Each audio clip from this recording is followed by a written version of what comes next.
Good morning, everybody, and welcome back to Rise at the Warehouse. We are here for our fifth qualifier of the season. Courses were tough yesterday, but the top athletes showed out, and we got some clears in the end. I'm Chris DeGangi, joined alongside Ryan Stratus. How you feeling? Hello, everybody. Good morning. It's exciting to be back here at Rise at the Warehouse here in Houston. Man, oh man, it was tough yesterday. There was a brutal course out there, and things have been scaled up a little more difficult. And we're going to see what it looks like here in a bit, but check it out, folks. Here's the top 5 finalists from yesterday. Running in reverse order, so Mr. Folsom leading the pack, going to be running last today, followed by Jackson Erdos and the others. And here's a look at the women's category. Previous champion, season 3, Nora Brown-John going to be rounding out the pack. Take it, Andrews right there as well. So there's a look at the top 5. And we'll be going in reverse order. Yeah, the big news story of the day is Zach Keenan unfortunately had to drop out due to injury, and so he will not be competing. Took 5th place yesterday, but had a hand injury that he's going to get checked out. And, you know, athletes prioritizing their safety and health, and definitely agree with that, making sure that he's good. He's signed up for some more throughout the season, so it won't be the last time we see him, hopefully, but will not be competing today. Here's a look at the finals round scoring. Yeah, athletes, they'll start the hybrid. Top 12 will be moving on to the speed course, and then the top 8 will follow after that. First athlete already up and ready to go. Anna MacArthur is going to lead the pack for the women's category here in the hybrid. So the obstacles were scaled up a little bit, made it a little more difficult. So they've been given an extra minute. So from yesterday, it was only 3 minutes. Now they have 4. Sonic steps here to start things off before jumping on to a few quick laches, back-to-back swinging through. Anna trying to get that swing built up. Off-angle swings, no problem, lines it up just right. Now the change here from yesterday, they were allowed to use the peg bombs, aka those cannonballs on the wall there, but now it's just onto the pegs, using those sleeves, swinging through, making short work there. Quick steps across those rolling pins. Another big change here. Now they have to do the boomerang maneuver forward and then back in this cradle. Excellent toss across, but now we got to land back down. And then the big throw into the next cradle here to finish things out.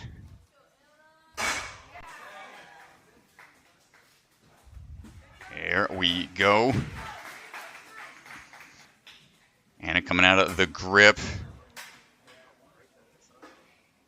Coming out of the grip ninja out in St. George, Utah. Long background in gymnastics.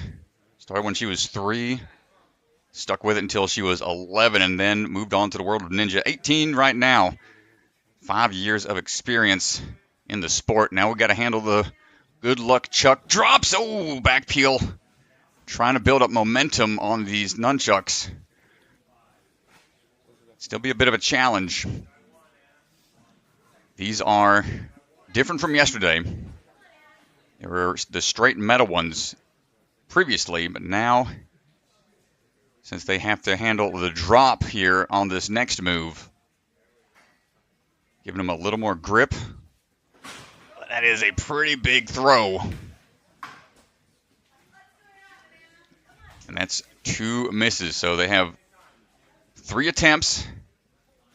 Let's see if Anna can make this being the first runner. Yeah, this is a really tough spot to be, having to go first. Course changed quite a bit from yesterday. It definitely increased the difficulty. They can't use the tops of those nunchucks as well. That's why you don't see them going fully over. She needs a big swing here.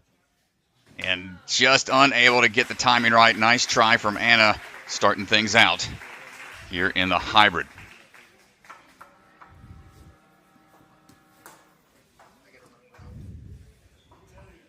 Up now is going to be Kenzie Hughes.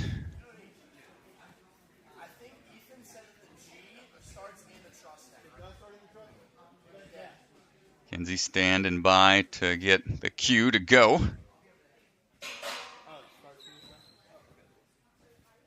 Kenzie coming out of Ultimate Ninjas Libertyville. He's got about 7 years of experience. 16 years old. Travels all over for competitions, checking out all the different ninja gyms. Swinging on now for the off-angle throws. And now utilizing just the PVC sleeves here on these pegs. Excellent use of the match grip, switch grip technique, and quickly through the quad rollers, making sure, trying to set a good pace. Oh, unfortunate there on an overshoot. The carbon fiber bar, it's extremely light. So I think that's what's causing some of the athletes to overshoot. There we go, locks it in that time, and now we have to go forward and then back.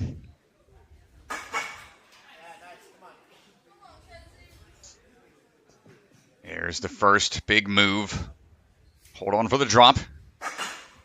Good timing, Kenzie. Yeah, nice job on that drop down. Big toss up. See, that bar can slide in that cradle and it can't come out, but she's okay. Gets the dismount.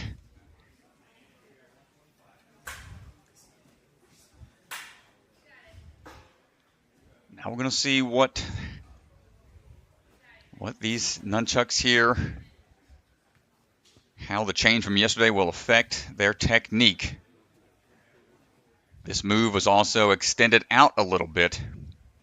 Bit further of a toss, but you can see they're in the up position. As you latch on to them, they'll drop down and come to a stop. You got to squeeze tight because there's no more traction. First attempt. Ooh, not going to get the first one.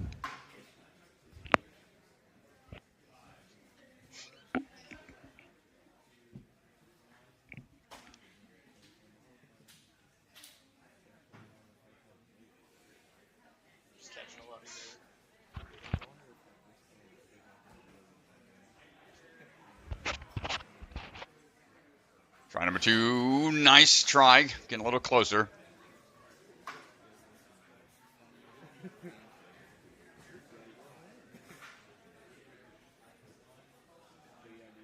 Third and final attempt.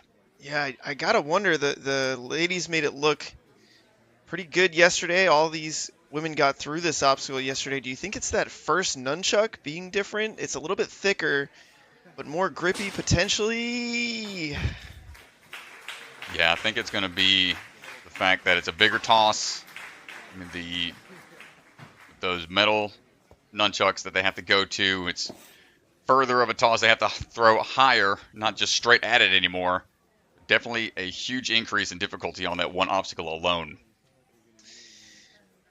Well, now up Caitlyn Bergstrom right, and I did change her name. She asked me to change it yesterday. Unfortunately, it's getting cut off here. I will fix that, ladies and gentlemen. Don't worry. At some point, I'll make sure that that name can fit on the scoreboard. All right, swinging through. Caitlyn's on the move. Coming out of the jungle gym down there in Florida. Dismount down, no problem. Saw the first two athletes have a hard time with Good Luck Chuck. So that might start to affect the way the athletes start to attack the course, making it a race to that point, just to be sure. Try to get a little higher up that leaderboard. Good steps across. Take a chance to relax a bit here before visualizing some on the flying bar.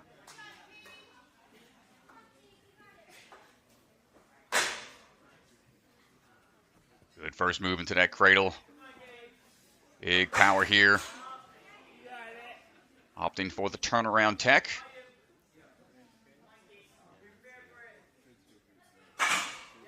Nice. It's that catch, no problem. Every little extra hand move you make starts to wear down that endurance. Just a couple swings to get across into that cradle. real cautious here. There we go.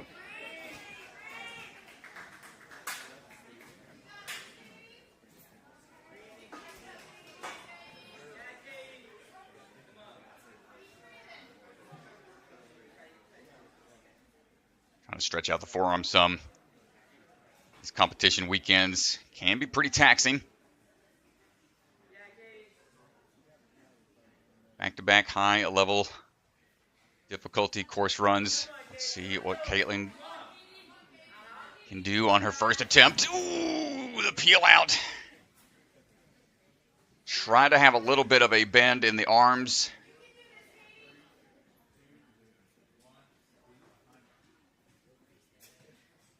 Yeah, you got to wonder here. The women really did not have an issue with this obstacle yesterday, especially as we got later into the run order. Well, I think it's pretty tough here because you need chalk for these rock hold type nunchucks, but then you don't want too much on the metal. So not sure. Maybe they're not chalking up enough to help with the grip as they try to build up the swing, and then it's hard to time the release. I'm not sure what the best tech would be on this. We're having a rough start here in the hybrid. And that's it. Caitlyn down. She got through it yesterday. That's 3 runs down so far. Let's see if Ashley Bergstrom also coming out of the jungle gym. See if we can get a little further into this course.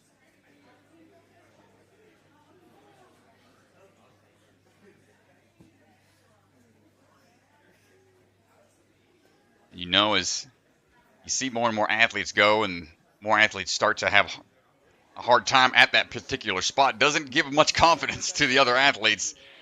That's when the mental test, that mental fortitude starts getting tested. Ashley Bergstrom swinging into action.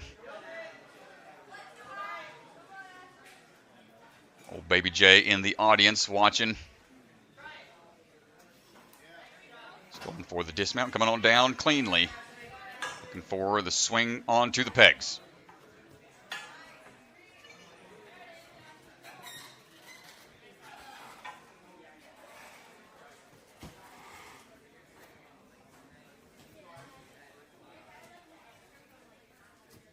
No worries there on the crossing.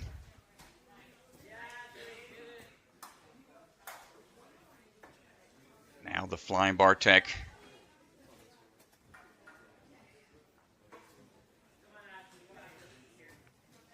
Taking some time here, being cautious. Seen a lot of misses on that first cradle move.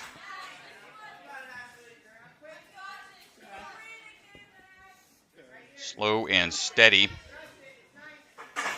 Ashley's Shea max was 14 feet.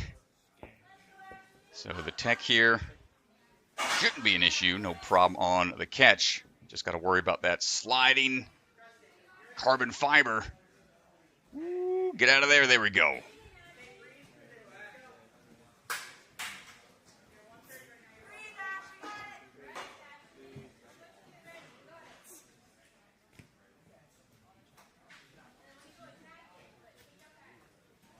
All right, moment of truth here.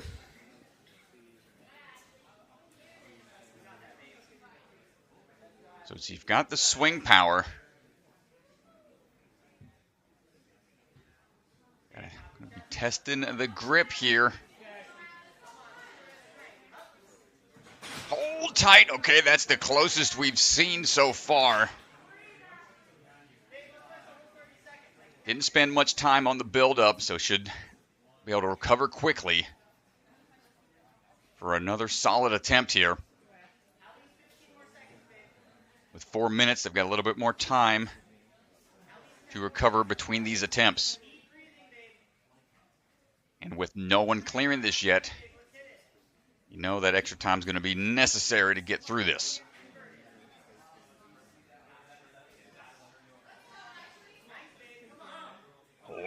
tight, and that was so close. Try number 2. Yeah, that second try definitely looked good.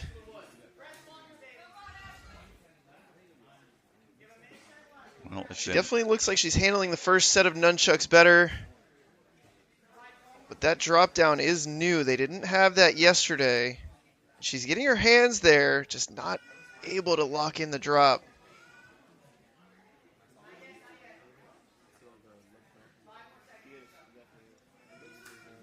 Well, you could hear Caleb in the background coaching her, saying 5 more seconds.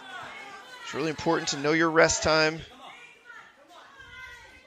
Oh, no, not going to get it, Ashley. Nice try. Yeah, and she just missed on the one side there.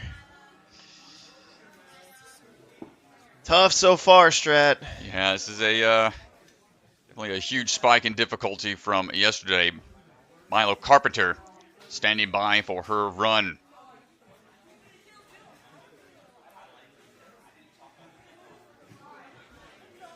And we're on to the move. Milo coming out of the gravity forge. Help design and reset and help test the course from the last qualifier. Now, her time to compete as she works through the peg crossing. Here we go. Hold on tight here. Best to go through with that switch grip grab tech.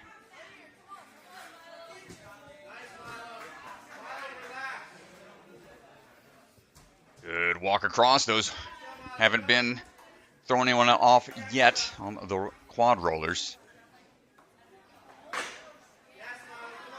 Yeah, watch those corners. It's too easy to travel one way or the other.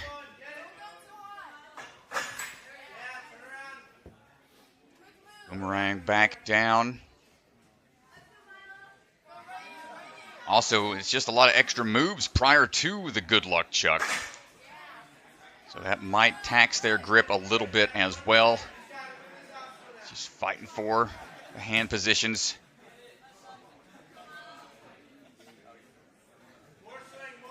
Get back into that next cradle for the dismount.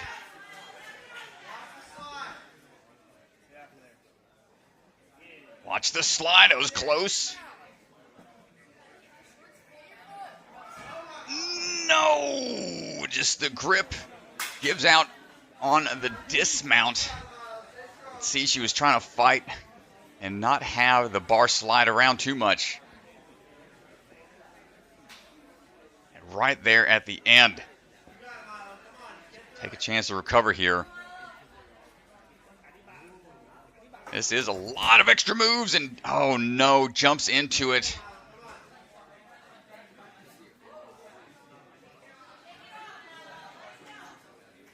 Gotta wait for that reset time, 10-second reset. Third and final chance here for Milo, and undershoots one side. You know that's got to be frustrating when you're so close to finishing an obstacle.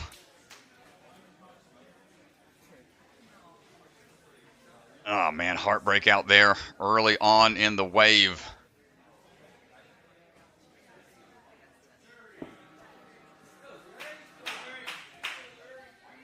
It's tough, man. It's tough to figure out how to scale the difficulty sometimes.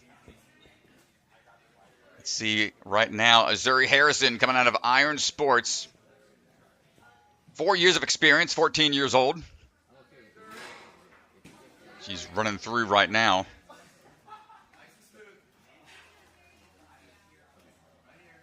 Getting the swings up and over.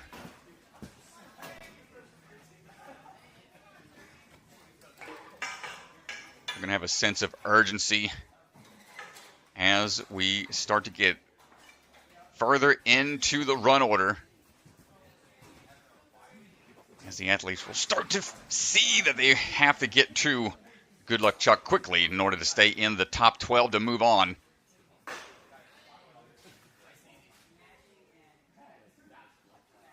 Big backswing, no problem.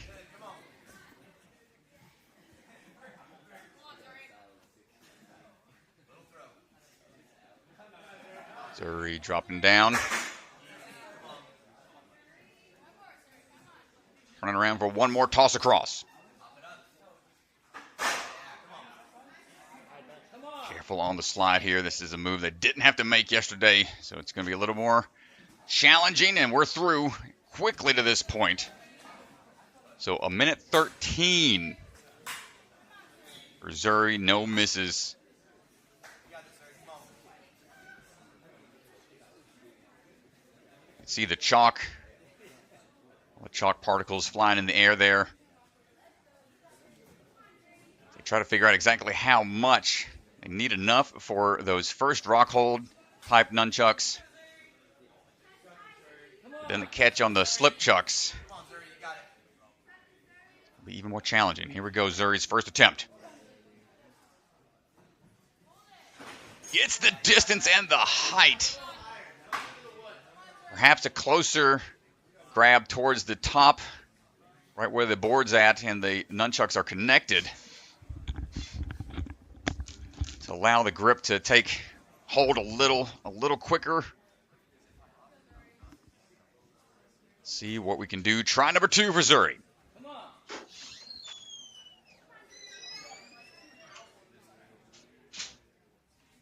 Hold on. Not going to get it on try 2, but we're getting close. One final attempt.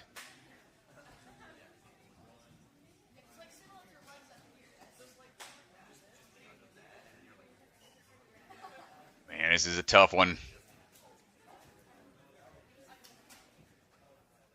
Remember, if you were tuning in yesterday, these chucks were in the downward position. Zuri almost gets it. They were already in the down position yesterday, but the increase in difficulty, they are having to do the drop today. Man, this is tough. Grace Carr, ready to take off. Coming out of Next Level Ninja. 8 years of experience, 15 years old, swinging into action. It's turning into a race to the drop chucks. Almost mirroring how the Open went early on in the day. Didn't see much of the course past that. And the courses have still been increased in difficulty beyond the good luck chuck. Grace Carr moving smoothly so far. Or we stare down. Flying bar boomerang.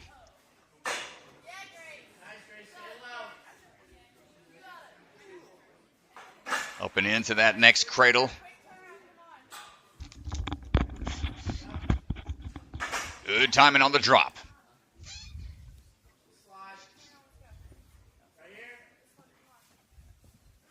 One more toss across. There it is. Careful on the slide.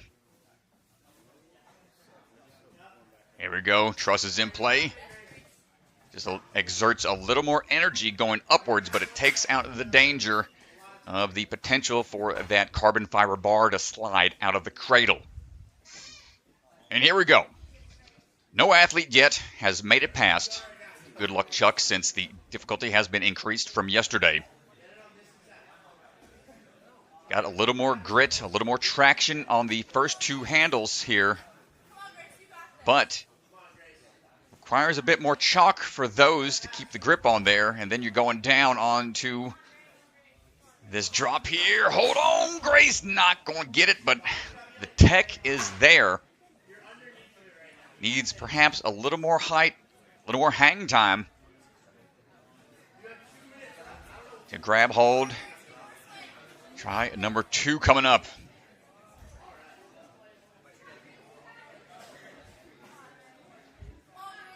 Two swings into it.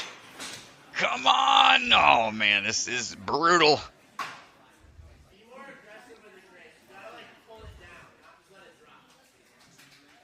The reverse grip, pretty much the only way to catch those. If you try going forward facing, it's just going to rotate those shoulders in a way that you're not going to like the way it feels. So having that reverse grip there is the way to go. Third and final chance for Grace. And gets close each time, but cannot hold on. Yeah, I mean, let's take a look at this here, Strat. Try to figure out what's going on. This is her first attempt. Her hands are there. This is the second attempt. Again, and then this is the third attempt. Her hands are there every time, just not able to secure the grab.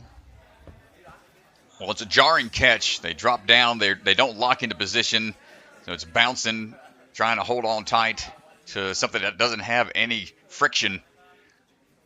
No easy task. Emma Pereira coming out of the jungle gym as well as we get swinging it into action. Emma, hold on tight, trying to line this dismount up.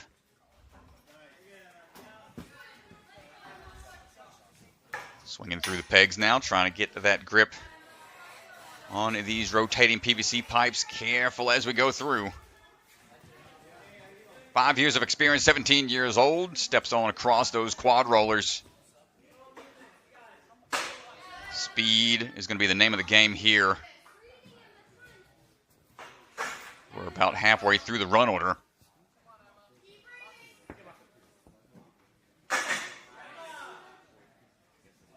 Dropping down, no issues so far. Trying to keep that swing built up as we go through on the hand transitions over. See what she decides to do here. Looks like she's opting for the truss grab to be sure. And now, yeah, getting faster and faster to this point. 1:03 for Emma is going to put her in the lead.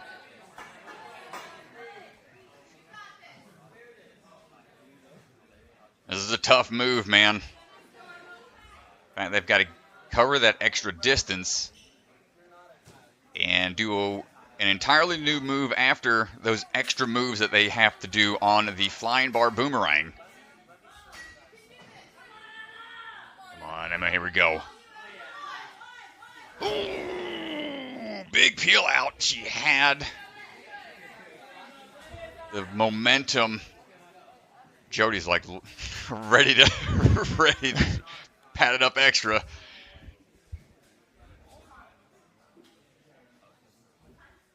Checking the time. 4-minute time limit.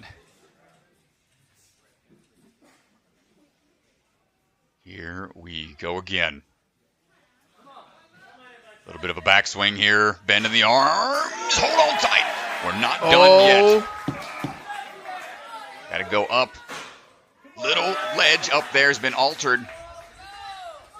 Emma Pereira does it. The first one to get through. It can be done. Let's go, Emma Pereira, the first athlete we've seen get through there after a really tough fall. Nicely done.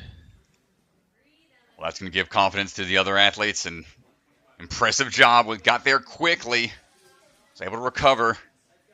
Now into the swinging cliffs. This also was increased in difficulty. Got a sloper here, not a ledge. And same kind of ledge right behind they've got to go to. It's another sloper up there, where yesterday it was a flat ledge, cliffhanger style.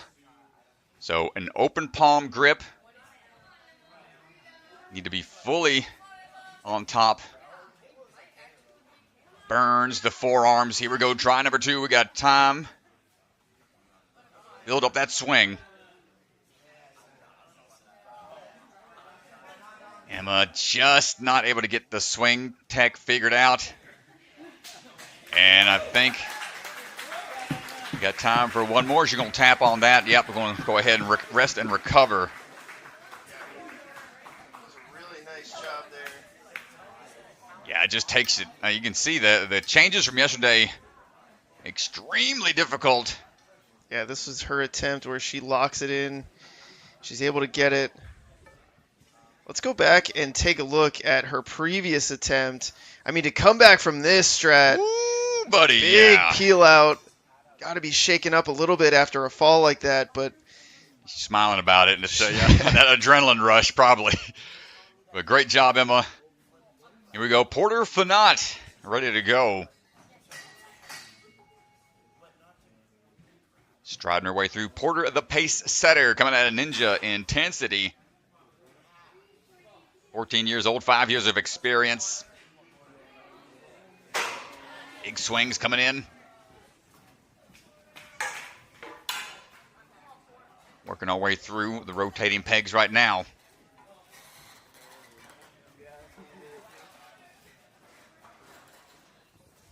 Nice switch grip grab. Trotting across, no problem. Porter's been 5 different comps here. Making it into the finals pretty consistently. Just saw her back at the Jungle Gym. She got 3rd place overall there. Hold on tight, nice job on the drop. Gets the cradle, gonna shimmy over to the side. And we're safe. 105 to that point, really quick.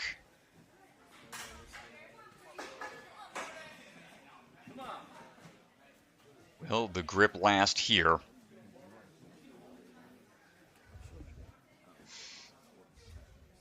All these extra moves. I mean, even the peg crossing, that's just more grip being taxed early on before this obstacle. Up and in. Porter gets her hands on there, but not able to hold on.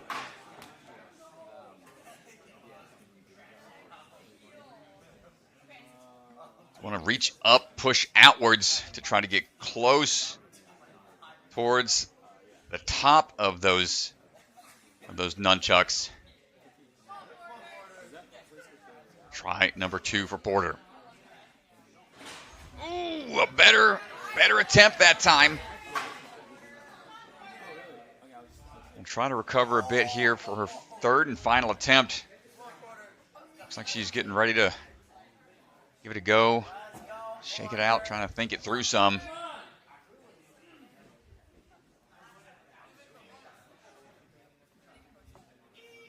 3rd and final chance for Porter.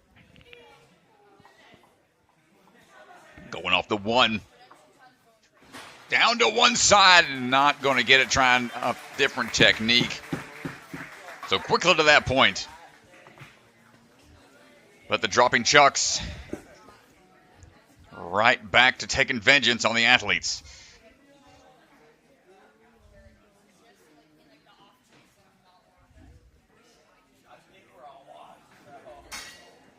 All right, Olivia Lopez getting ready for her run. Olivia striding through. Big bounce up. Swinging into action. Olivia coming out of Obstacle Ninja Academy down there in Orlando, Florida.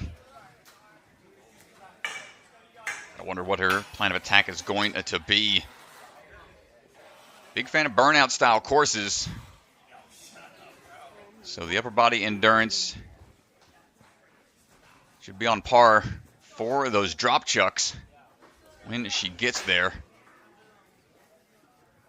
She's on the boomerang lache right now. 6 years of experience, 16 years old. Hold on tight for the drop. Nice work.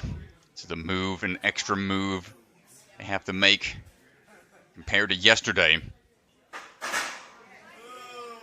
So it all adds up.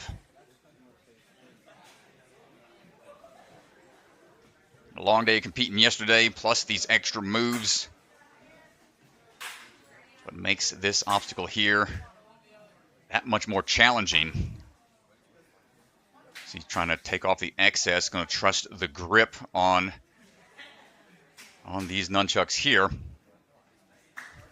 before engaging those slip chucks. Try number 1. Here we go, lining it up and not quite able to get the move up.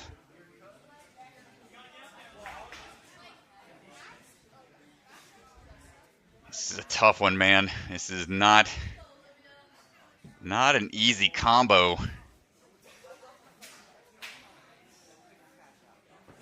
Yeah, well, you could see, I mean, the nunchucks just a little bit bigger than they were yesterday. So it's a combination of having the grip strength and power to throw off of them. Oh, no. Yeah. And take this drop. Yeah, this is a huge spike in difficulty. Olivia's got one last chance, going to take some time to recover some.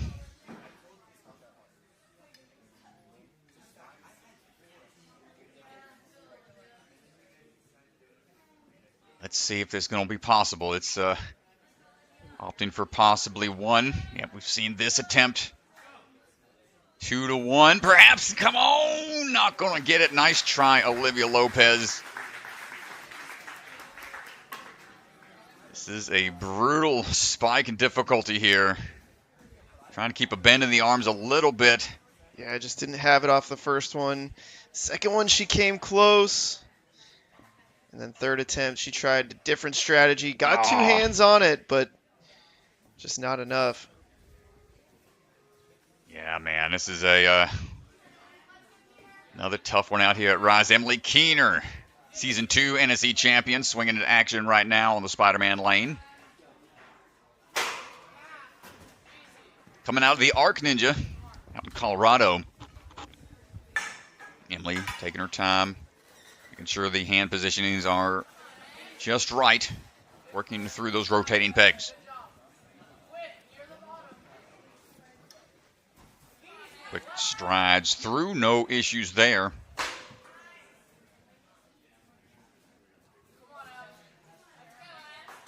Good toss, but loses the switch grip. Perhaps was a little too opened up. If you catch in those cradles, if the arms are all the way opened up, it's pretty jarring on the shoulders. Emily peels out there. Trying again, and unfortunate. Same thing happening to Emily. She'll have to try to have a little bend in the arms, perhaps, to brace for impact as we land in that last cradle. Pressure is on. Hold on tight, fight for this one. Handle the drop here. She takes a couple extra swings to be sure about it. Crossover and turnaround kicking while she does that is helping with the momentum. And that is going to get through, barely keeping the feet above the danger zone. She a little further into it. Yeah, gonna have to clear this now. Yeah, in order to guarantee a spot in the speed round. Yeah, that grip getting taxed a little bit more leading up to this is going to make it even harder.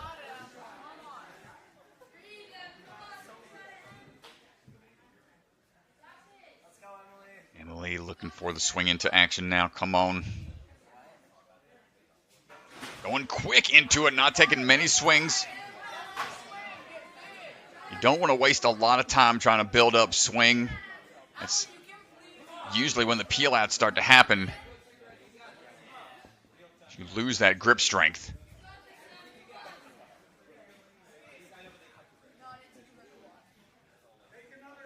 Try number 2, trying to get blood flow back into the hands. Swing in twice, gets the distance. The technique is there. Got time for one last attempt.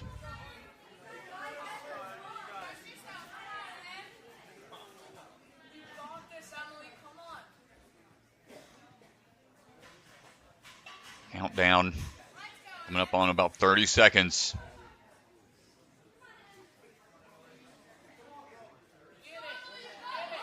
Here we go.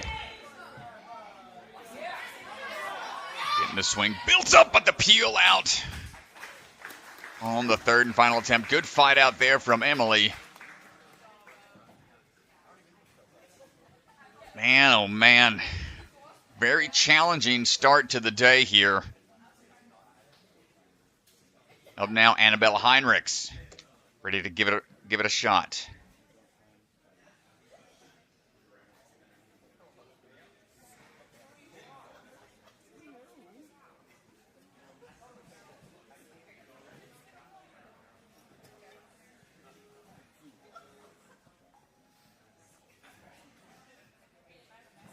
Anna's on the move right now, striding through. Coming out of the Arc Ninja Gym as well. 5.5 years experience, 20 years old. Linking these swings, gets the dismount no problem.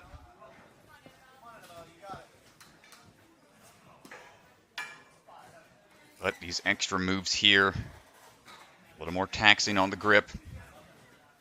It's a battle of attrition on these competition weekends. Walking across, no worries on those quad rollers.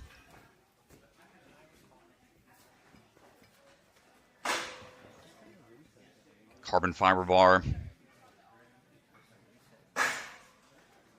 Flying through the air, no worries so far. Drop down moves an extra bit of energy expended. Careful on these sideways moves. But a smart move there. We're starting to see some athletes keep the hand close to that cradle, prevent that bar from sliding anymore as they work their way for the dismount.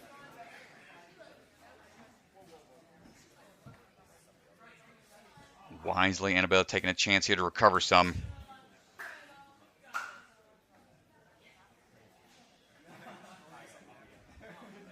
Back and forth we go. Full power! Almost there, had it in hand. Slipping down, though, before the grip could fully stop her descent. A great first attempt. Try number 2, here we go. Up and not quite going to get both sides.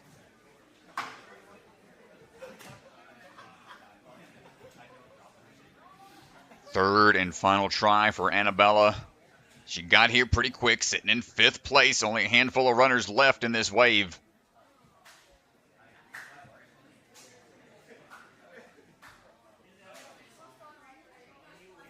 Trying to recover quickly here. And knowing exactly when to go as an athlete. You've got to listen to that body. Hold on tight. Third and final attempt. Annabella holds on. We're not out of it yet. We still have to swing up off of those. Onto that ledge. Going straight to that ring. There we go. A huge move for Annabella, throwing her into 2nd place. What a battle. And time to spare. Just under a minute remaining. Yeah, I mean, the real question is now, what does she have left after all those attempts? Well, building up the swing now. First sloper, 1 then 2, follow through, good catch. Now the turnaround. Going for it, almost gets the distance.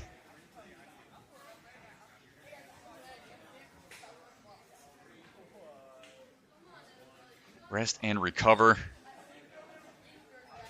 A short time, and she is going to make the most of it here. Down to the wire. Less than 10 seconds. And not quite able to get it, shaking her head. Just probably exhausted out there, and rightfully so. Man, this is a tough hybrid course.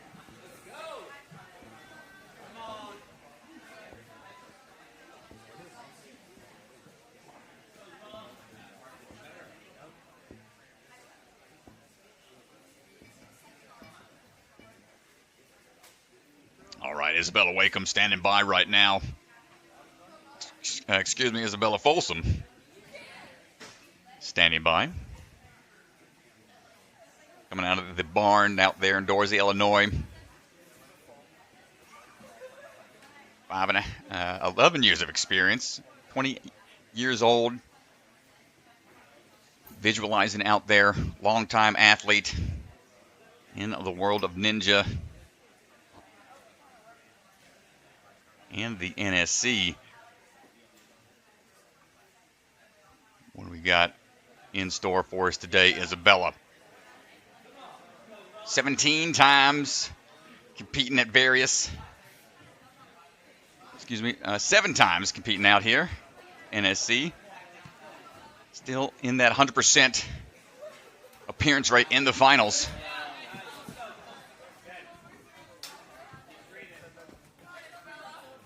Just working across the rotating pegs, keeping a good lock off. It does start to tax the upper body a bit.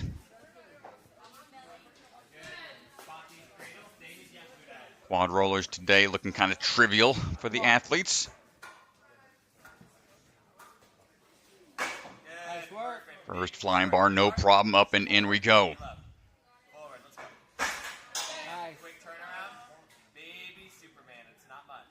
Swinging back and forth. Good drop down, good timing.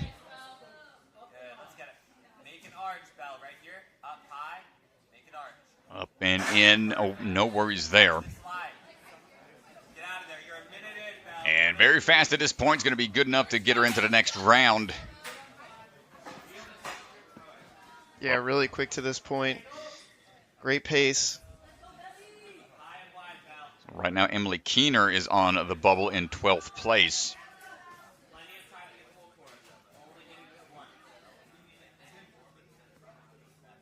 Isabella's got a chance to bump ahead of Annabella, should she get this on her first attempt. Here we go, big swing into it, slipping down a little bit, re-grips on there. Woo, hold on tight, steady that swing, watch that move here to the ring, and there you go, all the way into first place, no falls. Yeah, and she has 2 full minutes now to take on these last 2 obstacles. Huge move there. Really going to put the pressure on the rest of the field yet to go.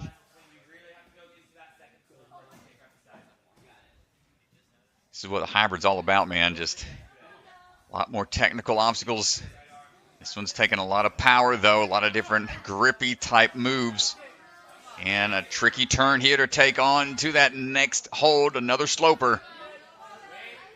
Timing it, trying to figure it out.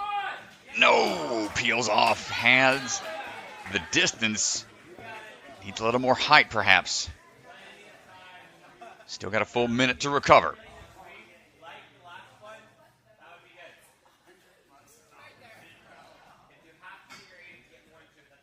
Checking the time.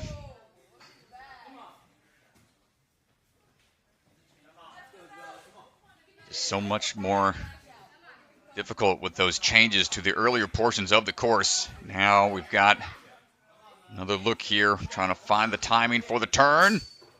Not going to get on try 2.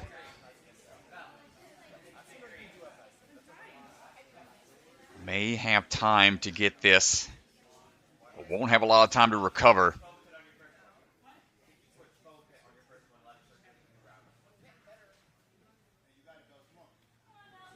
Back and forth.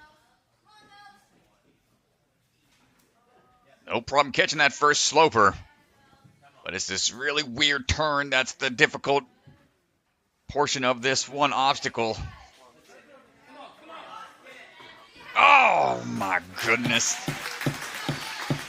Oh.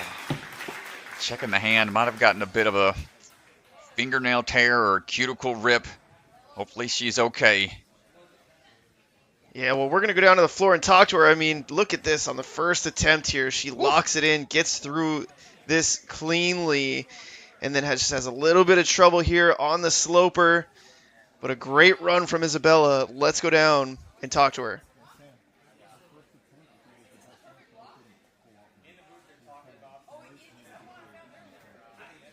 Problem today for all the women competing. What's going on in that obstacle?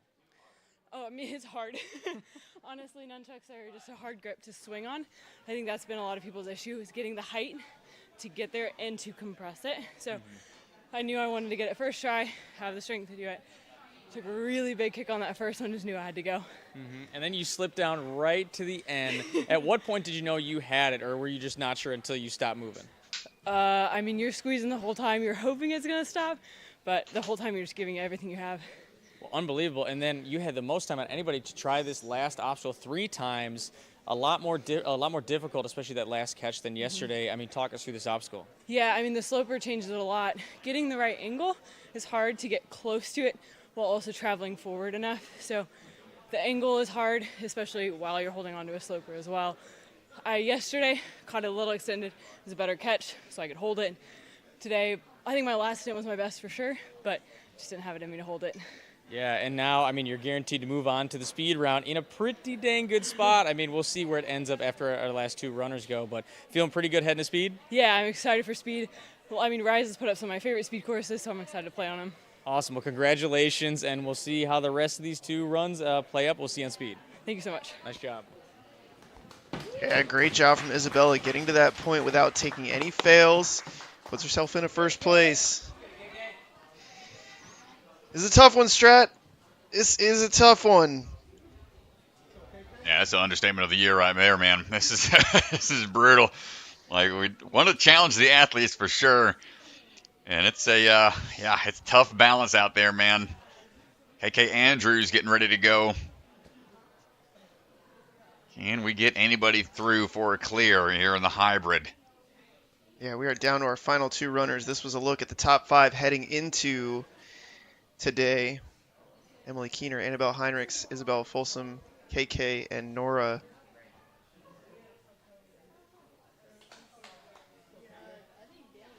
Well, Carrington made her debut in the NSC here last season.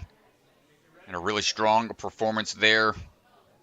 Able to get a burnout clear in her very first NSC. Now with the format change, she's got to fight her way all the way through to the burnout round. And thus begins her journey here in the hybrid. Knows what she has to do to get into the top 15, or excuse me, the top 12. So going to be moving with a bit of a sense of urgency here early on. Stepping across, no problem on the quads. Into that flying bar we go. Crazy story about her was that back injury she sustained, broken her back, had to take about half of a year to recover, able to bounce back and get right back to competing. Looking strong. That was back in 2023.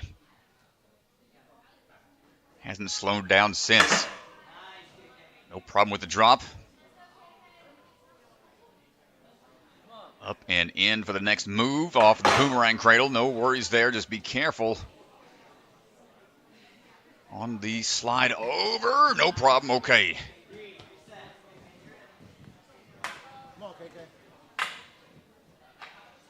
You're at 120. And another look here at the Good Luck Chuck.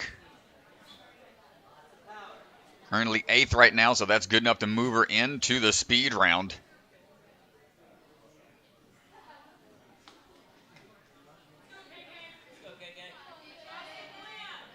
Let's see what we got. Trying to get this in one, perhaps maybe one big backswing.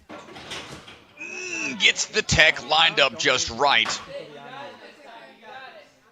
5, 4, 3. The approach, going for a big swing right off the platform. That's going to definitely save their grip. They're doing 2 or 3 off of those first nunchucks. That's going to just tax that grip even more, increasing the peel-out chance. Probably try the same maneuver here. Kick out, big back pull, throw and go. Come on, KK! Missed on the left or right. One more time. 5, 4, On you. It's just a really awkward move. When you're going from the vertical grip, flying through the air, and then switching to the reverse grip. Hoping both hands land where you want them to, and then holding on for dear life. Third and final try for KK Andrews. Hold, not going to get it. A valiant effort. Yeah, unfortunate there, not going to get it. But she does do enough to put herself into the speed round, sitting in 8th place with only one athlete to go. Nora Brown-John. Well, here we go, Season 3 champion. Standing by.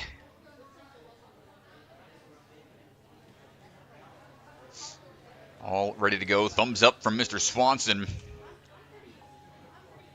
Nora coming out of Canada. Travels quite often for various competitions. For a big swing here. Talking to her family earlier. They're all wrapped up here. They're heading down. Going to train some down in South Florida. Hit up Disneyland and sounds like Obstacle Ninja Academy for a little bit. Trying out some new gyms out in the area. Increasing that skill set as we go. No problem so far on the hybrid.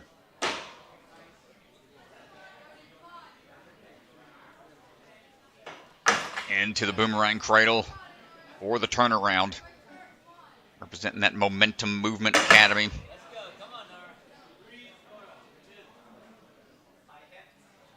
One more toss across. Gets that landing on the carbon fiber bar. And quickly to this point, going to put her into 4th place.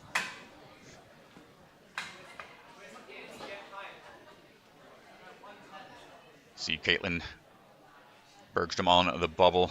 Bergstrom right. But she'll be moving on into the speed. Nora trying to increase her points here. We have the tech for the chucks. Big backswing. Oh my gosh, almost holding on. Don't engage the nunchucks till the on you. 5, 4, 3. She's got the distance down. On you.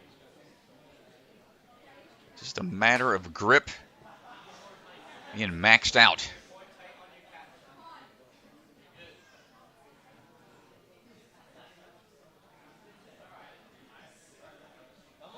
Here we go again. Try number 2. Plenty of swing. Timing it just right. Excellent job. Able to recover from that first attempt. Still need to get on to that final ledge. Drop down. Hold is there. And Nora's going to bump up into 2nd place right now. Quick grab a chalk. And about 1.5 minutes remaining.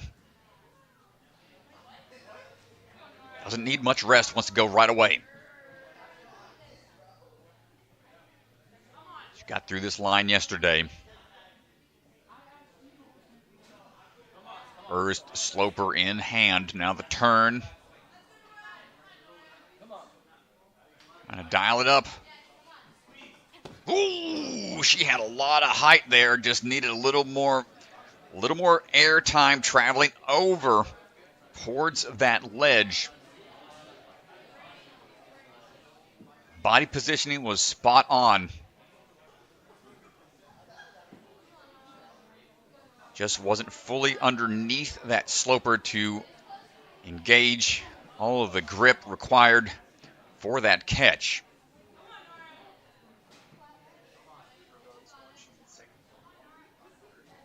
Back swing. Looking for the timing.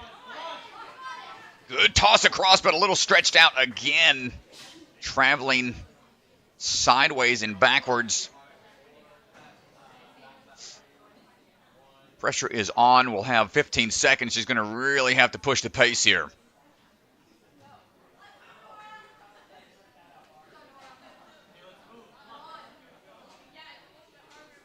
Here we go down to the buzzer. Not quite going to get there, but a great run from Nora Brown-John. Yeah, it's a good run from Nora. She does a really good job getting to the second to last obstacle here.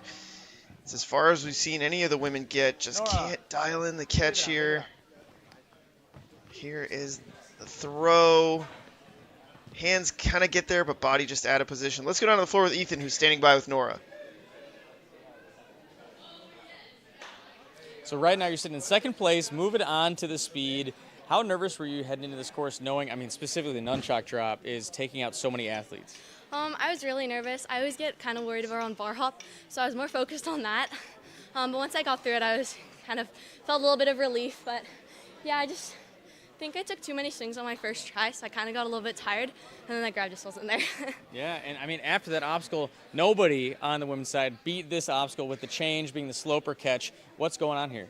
I think the angle is really steep, especially on a sloper, because you can't be fully laid out like the cliff. So you just needed a lot more power, and it was a little bit too much of a change of direction for me. Well, what do you think? Obviously, you're probably analyzing this, standing underneath it. What do you think you would have done differently, knowing, because like you said, it looked like you were pretty extended going to it. What would you have done differently if you had a couple more tries? I definitely needed more rest. I'm kind of pumped right now. But probably getting a way harder back kick to the left just to set me up even closer. But it was really hard. I was very pumped. Well, great job. Second place as of right now. A lot more work left to do, but we'll see you on speed. Thank you. Nice job. So here's a look at where it stands for the women. Isabella Folsom, Nora Brown-John, and Emma Pereira. Those are your top 3 right now. Only the top 12 move on, so Caitlyn Bergstrom right. Ashley Bergstrom sneaking into the speed round. We'll see them compete again later. This is where it stands so far. Men coming up. Yeah, brutal, man. Tough difficulty spike from the open yesterday. Definitely challenging the athletes. And we've got a look here. Top 5 finalists from yesterday. Yeah, here's a look at what's coming up. These are the last 5 runners to go for this wave here.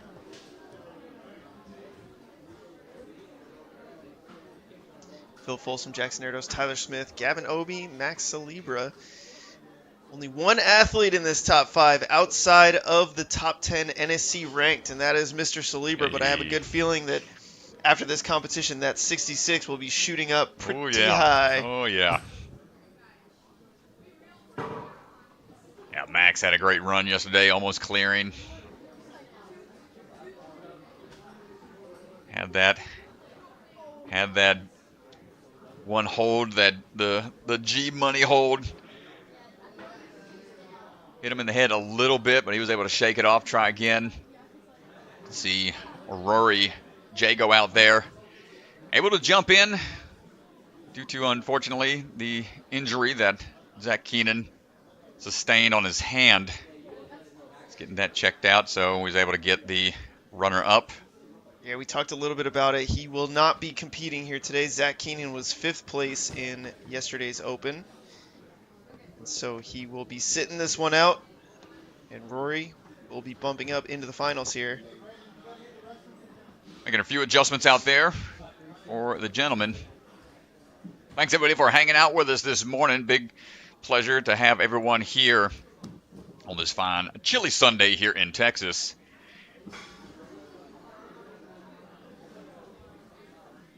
See a few athletes just kind of eyeing things out, warming up a little bit more as we get ready to go in just a bit.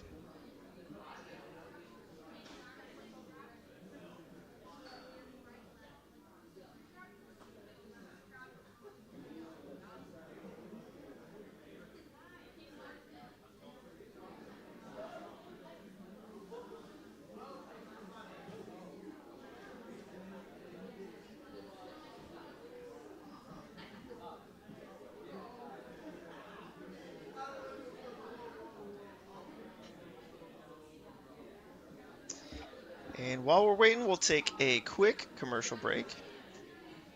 Be right back, folks. Ninja Sport Championship is brought to you by Ninja Master, because scoring your competition shouldn't be an obstacle. It's a Libra Family Restaurant, supporters of the Ronald McDonald House, helping children and families in need. Consider donating today. Biagi Bros, a full-service logistics company with 3PL and supply chain solutions nationwide. Silent Ninja, custom ninja holds for your gym or backyard. Remember, the K is silent. CGS Ninja, the obstacle supplier with product lines designed by some of the best ninjas in the world. Ocean Needs Everyone, the nonprofit organization dedicated to helping save our oceans. Olo, the shoe company striving to make the best footwear for the biggest movement sports. Check out their Sapien X shoes in adult and kid sizes. Barbados Ninja Throwdown. Check out one of the most unique competitions in one of the most beautiful locations. Coming August 2025. Slap Chalks, always within reach, no sweat. Check out their new Obsidian Pro line. And Bucket of Chalk, our official chalk sponsor. Reach into the bucket and grab some chalk today.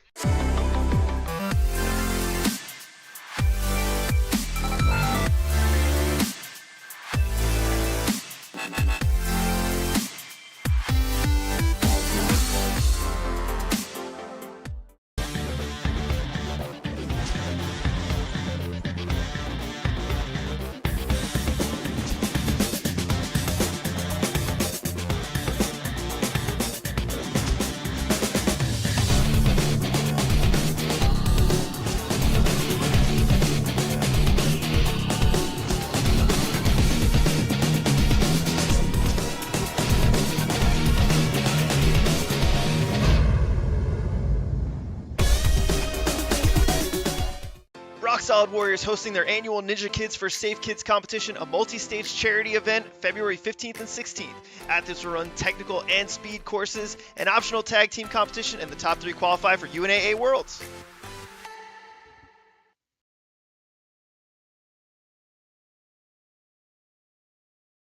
Yo, what's up? It's Electric Enzo, and I'm here to tell you guys why you should subscribe to my YouTube channel. If you love Ninja Warrior, you will absolutely love the Electric Enzo YouTube.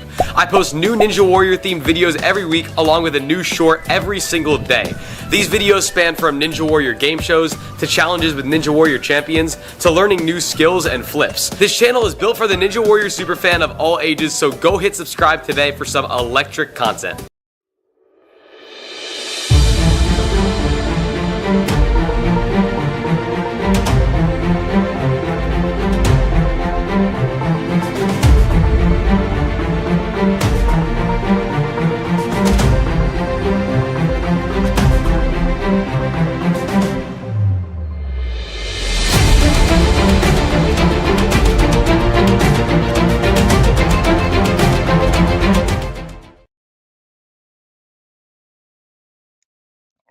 We're back, folks. Thanks for being patient with us as we've got through the sponsors. Big shout out to all of our sponsors and folks that are in support. Rory Joo getting ready to go, coming out of Momentum Ninja. Standing by.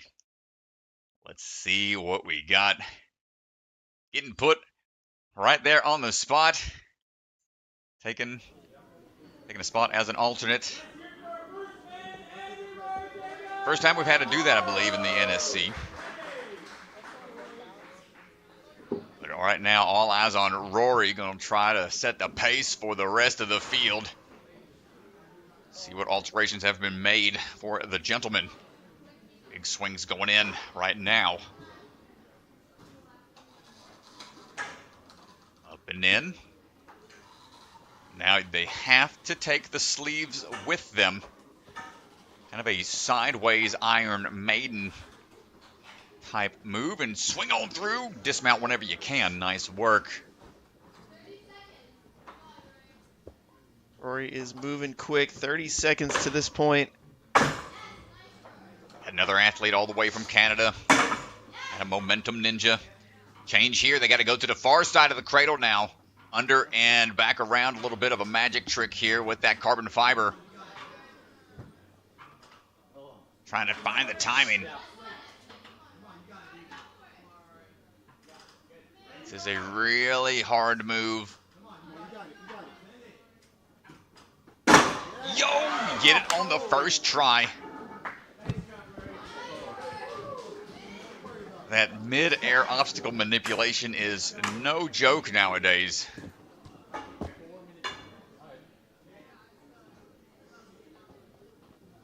All that quick twitch, muscle reaction timing.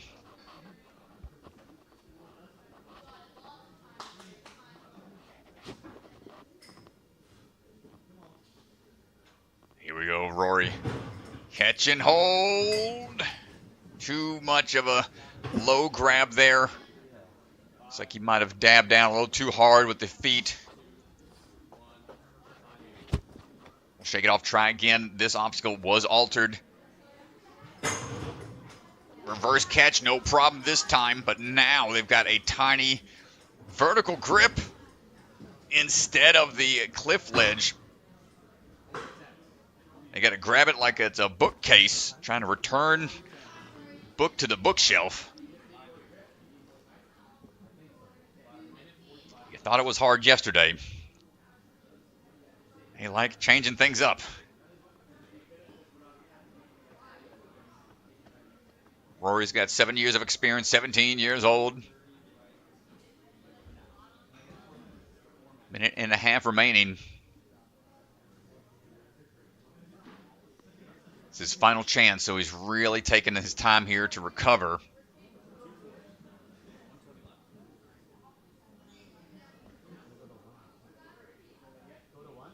Trying to get some bait on. Is it try to go 2 to 1,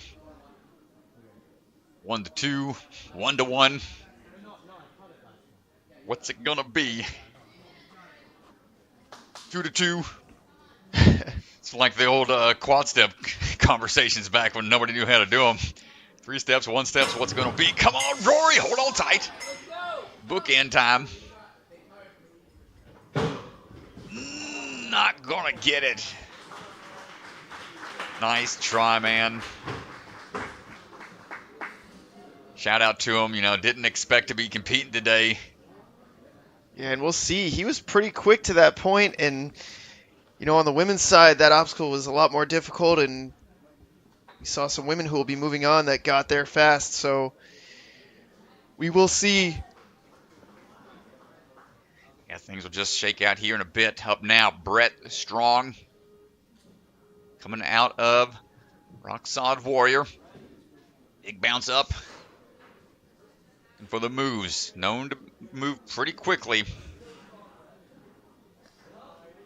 He's looking for these big leaps out. Got to take these sleeves. No real way to skip on this. You just got to be accurate on the transitions through. Won't risk a huge dismount till you feel comfortable.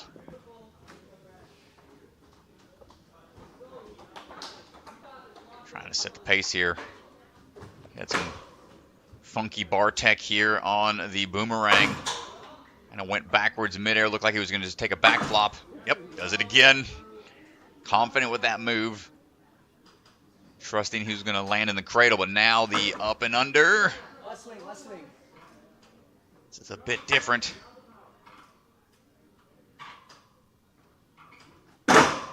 Nice work. Hold on tight. Don't let that carbon fiber bar slide out.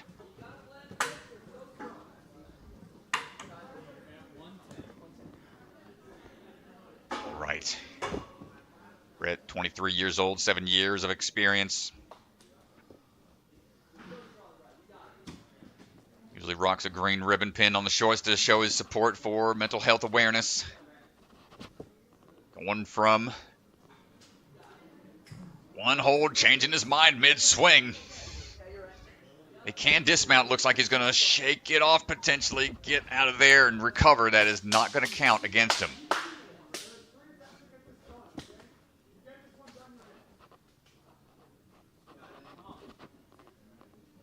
All right. Big toss coming up. Going 2 to 1. Nice job. Now do we have the vertical grip here on the bookend? Not there on try 1. I mean, you're like Tiger Claw trying to... Dude, yeah, that catch is insane. You want to have a full bend to try to lock off on it as quick as you can to have time to find the far nunchuck and drop it down into a locked position. That way you can disperse the weight between your two arms and grip. Try number 2 for Brett. Very consistent with that 2 to 1 grab. Now another look at the bookend reach. Man, oh man.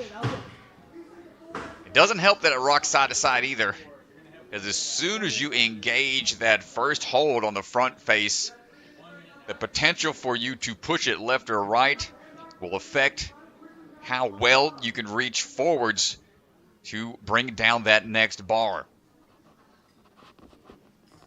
Brett, third and final try. Up and in, a little bit of a slippage there, but he's okay.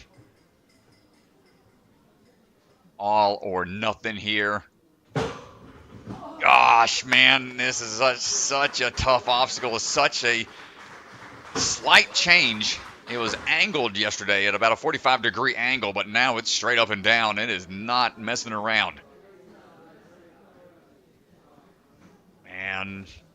Yeah, that was his second attempt. Takes a look at the hands, and man, it's a tough one. All right, up now going to be Caleb Bergstrom. Caleb and the Bergstrom family run the Jungle Gym down there in Florida. Big bounce, just a big hop. Man's got hops for days. No trampoline needed. Up and around, going to link these moves best as we can.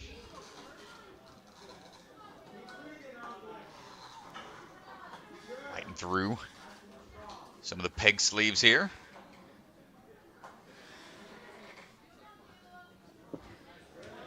Quick move so far, stomping across. Flying bar tech going to try to make real short work of this. Woo. A little hung up, was able to salvage it. And now the forward and back.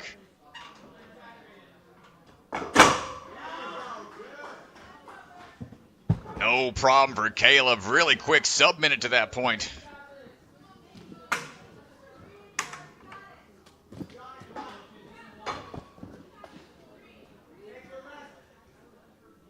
Taking a chance to recover a little bit here.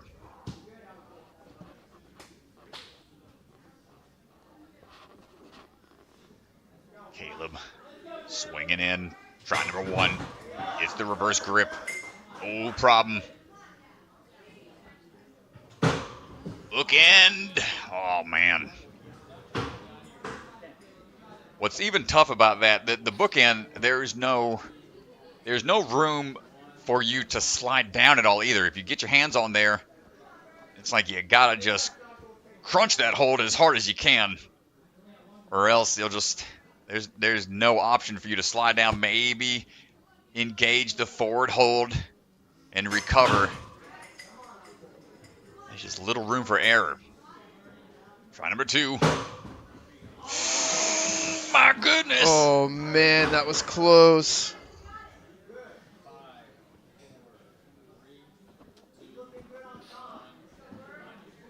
Caleb, one last chance. He's into first place right now. Really quick to get here.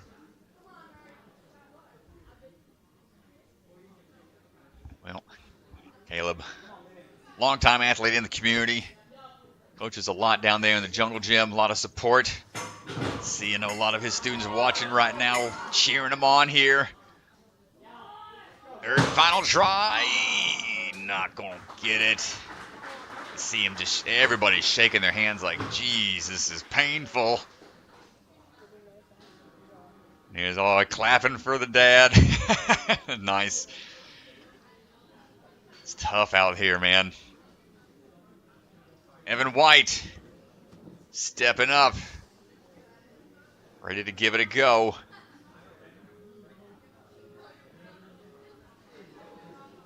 Evan, 16 competitions, making it into the finals here. Up and in, going to be swinging away. Evan, known for that grip strength. Finds that slow and steady approach. Get through those rotating pegs. Quick trot across.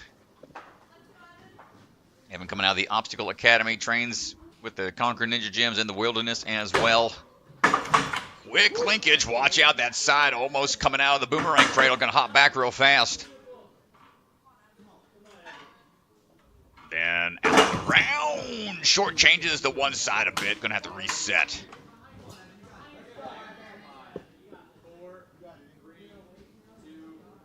Seven years of experience, 18 years old. This kind of bar work here used to be just something that you'd only see in like trick moves and challenges, but now it's being incorporated as a, hey, this is something standard you got to do now. Yeah, we've seen this move in competition a handful of times.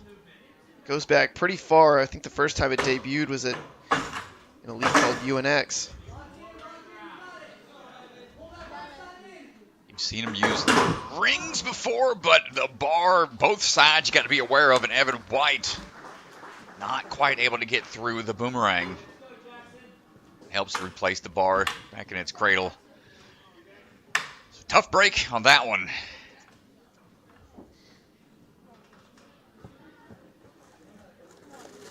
It's a very technical move.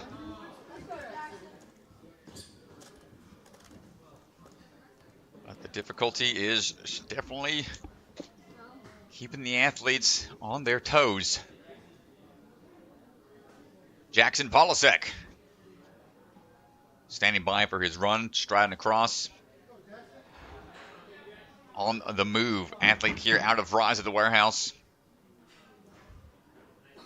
5 years of experience, 16 years old.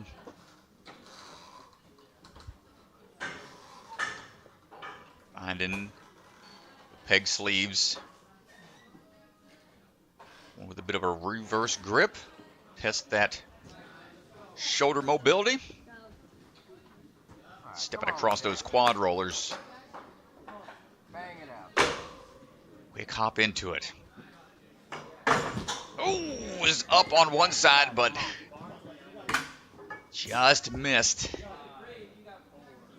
Shout out Rise Reset team jumping into action, making sure things are good to go. Jackson linking these moves to be quick about it. Gonna hop backwards. Out and around. There it is.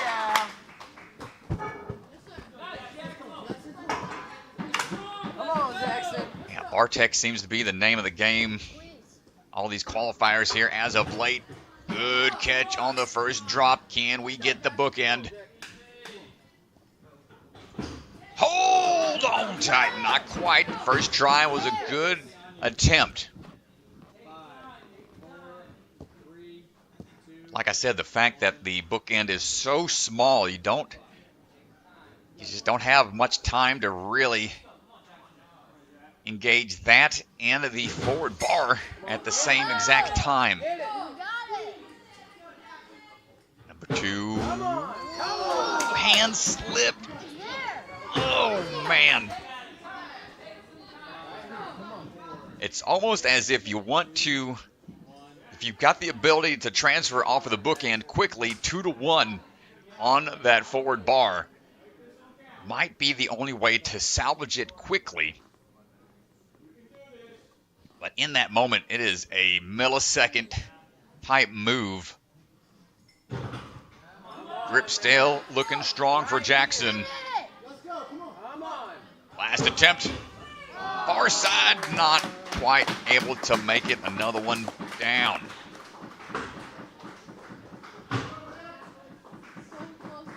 Up now is going to be Ripken Alexander.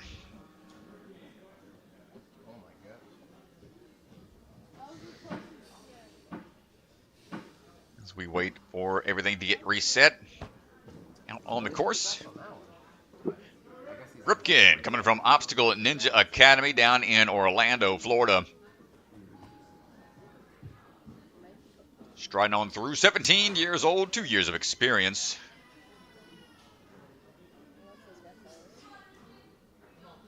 Plays a bit of volleyball outside of Ninja. See if he can serve up a good run here.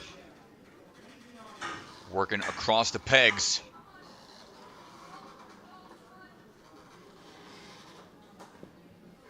First pretty big spike in difficulty when yesterday it was just working through a couple rotations.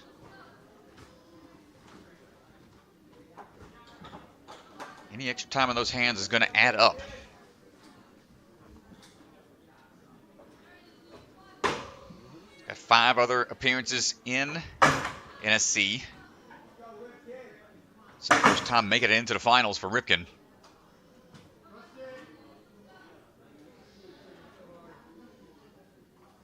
Out and around. Not going to get on try 1. Needs a little bit more distance.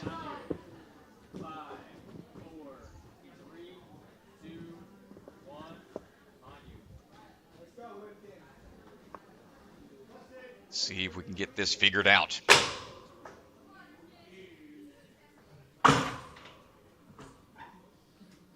Drop back, nice work.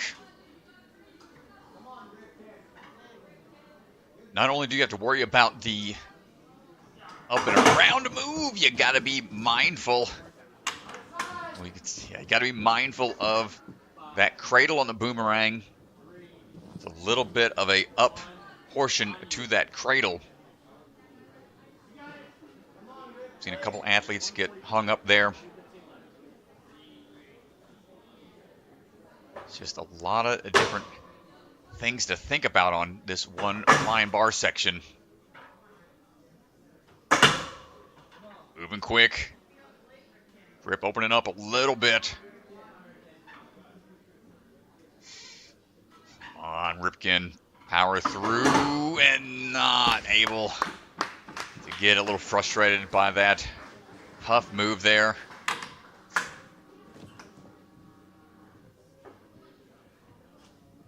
But now on to Michael Matthews. And man, I don't know if we've seen this kind of result from the open into the hybrid of such a difficulty spike. Yeah, this is on both sides now. So yeah, I'd say pretty big wake-up call perhaps for the athletes to be mindful of future competitions. Things going to get only more difficult as we go on. Mr. Matthews swinging in. We're trying to move quick.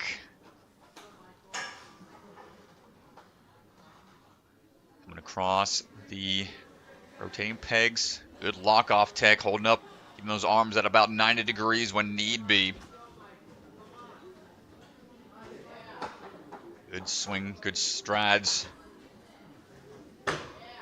Up and in, Bartek. Let's see what you got. One out of the Movement Lab out in San Dimas, California. Oh, my goodness. Almost had it. Almost. Needs a little more height. Coming off of some wins from the 2024 season in a couple different leagues. Showing us got the consistency here to get right back to where he missed and catches it on the return. Quick little pop-off as well. No need to worry about that carbon fiber bar sliding out. And now it just wants to jump right into the good luck chuck. Good catch on the drop. Can we catch on the bookend? One hand doesn't bottom out.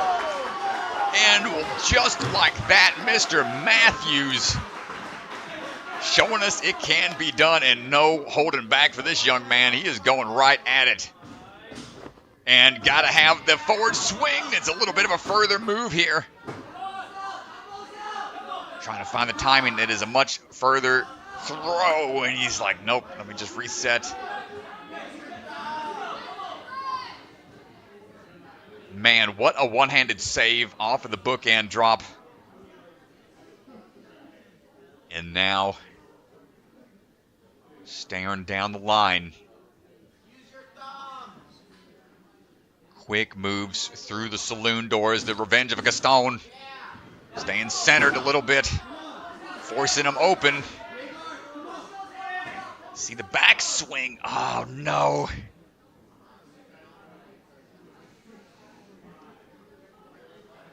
last chance for Mr. Matthews.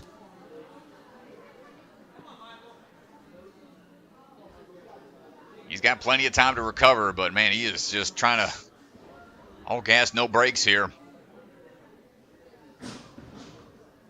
Quick pops. And the back swing peels him out, but what a run. Yeah, he's the first athlete to break through this obstacle. This one's been really challenging for the competitors. You can see that grab. Ooh-wee. Look at Swan's face in the background, Yeah, dude. really happy about that. Yes. Wow, great quick transition, able to salvage that and move on. The first one to do so. Man, oh man, Sawyer Cannon will try to follow suit. Mentioned yesterday, Sawyer flying out here. Currently a pilot, not in school anymore, currently teaching out there. He's progressed in his pilot career, getting some flight hours in. Pretty cool to be able to do that. Big reach. Skip across. Find that rhythm. Get on out of there. On now to quad rollers.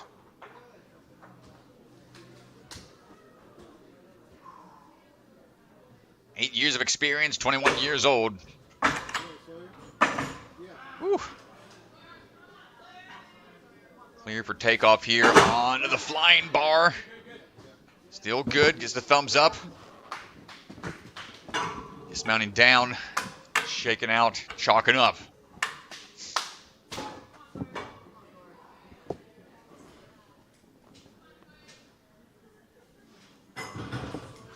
No problem on the first drop.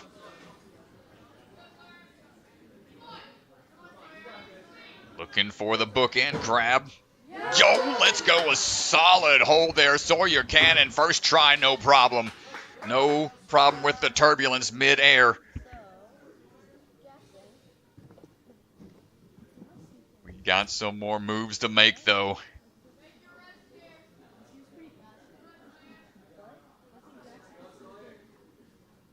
Now it's all about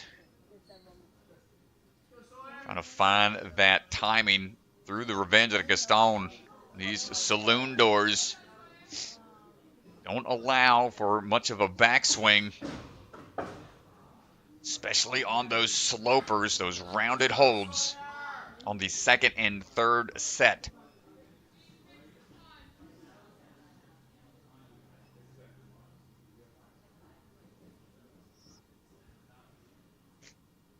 Trying to shake out, get those forearms stretched out a bit.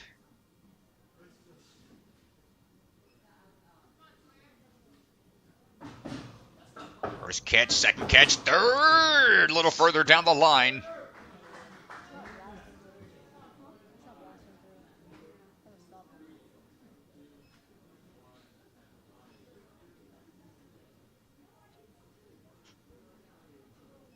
Got one last try here. 3 attempts. All you get. And last try. Here we go. Quick pops. Oh, what's it going to be? Trying to hold tight. No! My goodness, peels out. What a run from Sawyer. 3 solid attempts there. And gets through the good luck chucks on his first attempt. A minute 17 past that obstacle, so that is going to be a huge sticking point for him in first place, hopefully, for him. Sam Folsom. Well, the course is yours now, my friend. Sam coming out of the barn. Dorsey, Illinois. Always doing barn comps out there. Great community event. Definitely be on the lookout for when their next one's going to be. And started hosting competitions out of the barn as well. I believe they did a FINA not too long ago. Swinging through the sideways swings right now. One arm dismount for Sam. We're Working through. Big swing dismount, going to make real short work. Conserve some of that energy for later.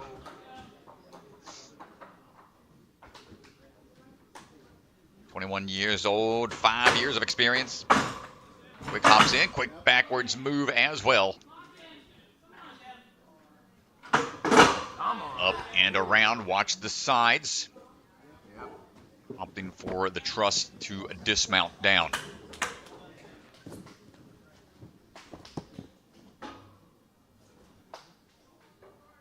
Here we go again.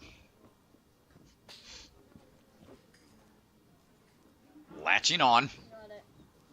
Maintain the grip, high grab on the first set of dropping chucks into the bookend. Off to the side a little bit. Oh my goodness, another one-handed save. 112 through to this point.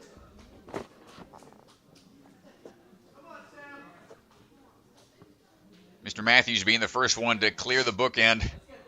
Definitely lit up the rest of the athletes. Got a little send train going right now through that challenging change. Let's see if Sam can figure this one out. Wisely taking some time to recover. Here we go. Beeline 1, beeline 2. Gonna steady himself here. Good toss. Dismount coming up. Block a lot further than yesterday. Forcing it. You got it. Come on. Let's go. Yo, a clean landing from Sam and one obstacle to go. Yeah, down to the final obstacle here, and this one is a doozy. Trying to get some clearance on exactly what the move needs to be. It's got to go onto the black bar. They have to make 2 hops. 1 hop onto the silver and then off of the silver back on. So it has to be engaged fully on the black bar.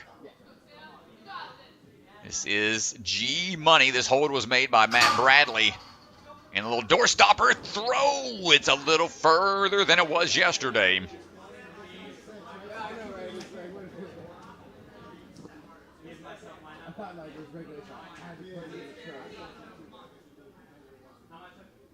All about positioning here. It's more of a Kane Tech type move.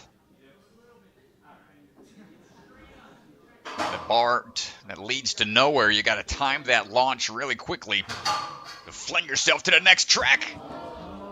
Not there. You got one last chance, Mr. Folsom.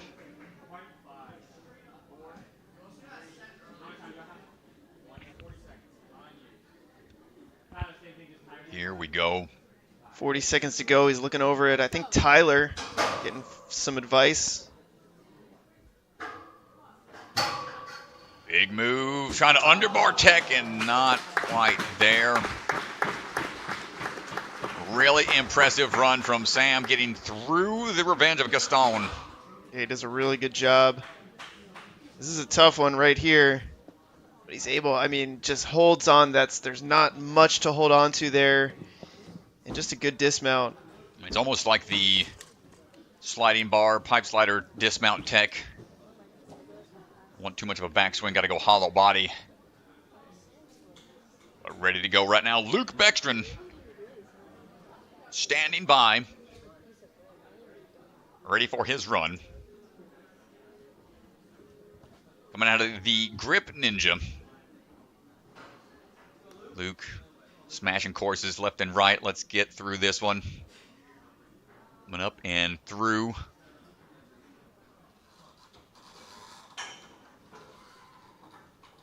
"17 years old, 9 years of experience.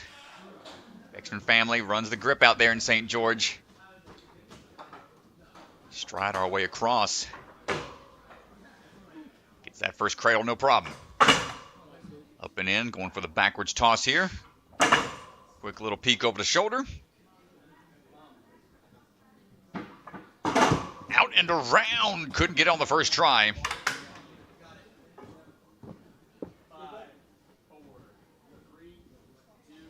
Reset and try again. Luke's competing competed at 11 separate NSCs quickly to this point. 3 of which making it into the finals. Makes the adjustment on the bar. Here we go again. Facing down this increased difficulty on Good Luck Chuck.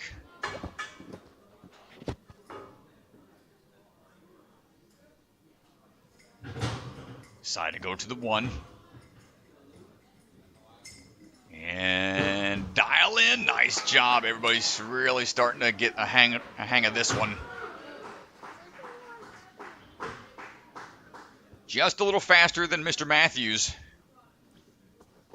Gonna put him in 3rd. Let's see if we can push through these saloon doors.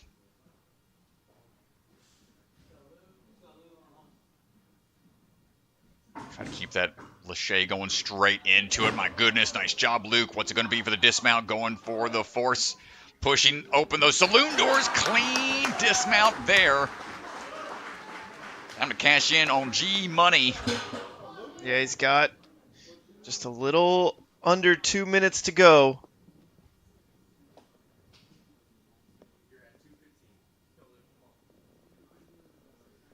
Well, plenty of time to recover.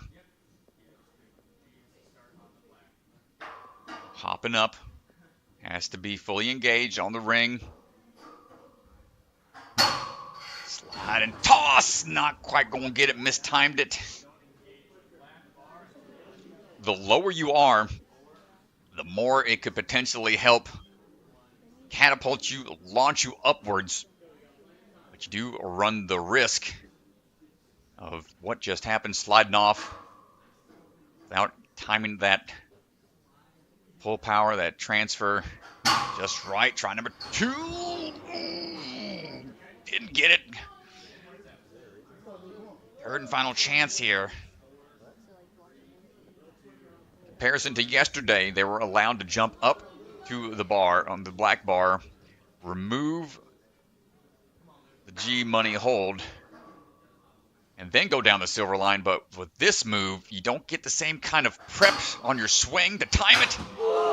It's the timing for the launch, but not the distance. Luke, nice try.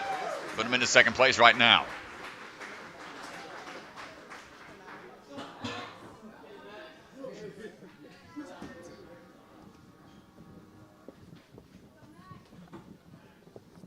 All right, standing by. Yeah, it's tough. They made that obstacle harder from yesterday as well. The bar is 8 inches farther today. Yeah, it tosses it out there. It's pretty tough. Here's a look. Here we go for the top 5. Max Celebra coming up. This is a look. These are your next 5 runners. These are the top 5 from yesterday. Here we go. Max trains out of the Jungle Gym and Ninja Intensity out in Colorado. Goes by the Cadet Ninja. Hoping to be the Prez one day. He's working his way through right now. Well, he's got my vote, Strat. There you go. There you go. I don't know anything about his policies, but man, if his policies are as good as how he runs ninja courses, he's got my vote. That's it. Striding through. Looking for the bar tech here. Oh, misses on the first.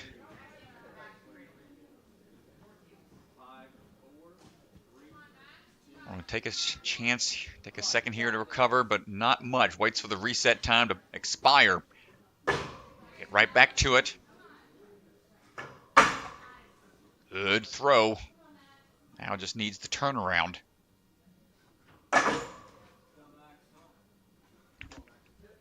Now the out and around. This is the difficulty spike. He had the tech. Just not quite the height.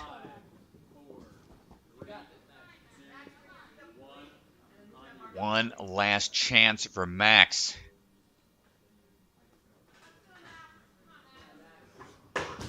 No, an unfortunate miss on that first cradle, and that is going to do it.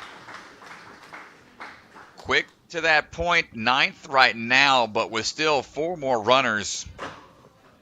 Yeah, let's see. We can see where that puts him. It's going to be close, man. It's close. He did beat 2 athletes, so he just needs to beat 1 more. But these next 4 runners going to be tough. Yeah, Gavin Obi standing by right now. Looks like he was getting mic'd up. We're doing some mic'd runs for some Patreon exclusive content. So if you aren't already a Patreon supporter, we definitely appreciate any support y'all could provide. Go check that site out. Right now, all eyes on Gavin Obi. Coming out of the Jimja Warrior Peabody. Swinging in. On for the side-to-side swings here. 7 years of experience, 19 years old. Knows what he has to accomplish to work his way into the top 12. That's all right. Didn't engage the obstacle. That's okay for the reset.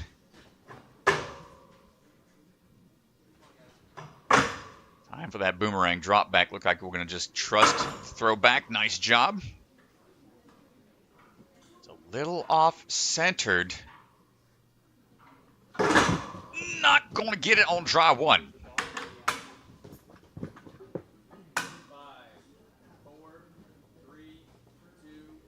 Gavin competed back on season 16 of A&W. Just last year. Quick move into the boomerang. Final cradle up and around. Let's see if we can get it figured out this time. Yes, sir. Nice job, Mr. Gavin. Pulling up and dropping down.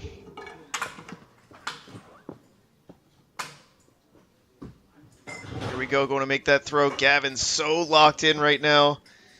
These last couple of athletes making this catch. Oh, no.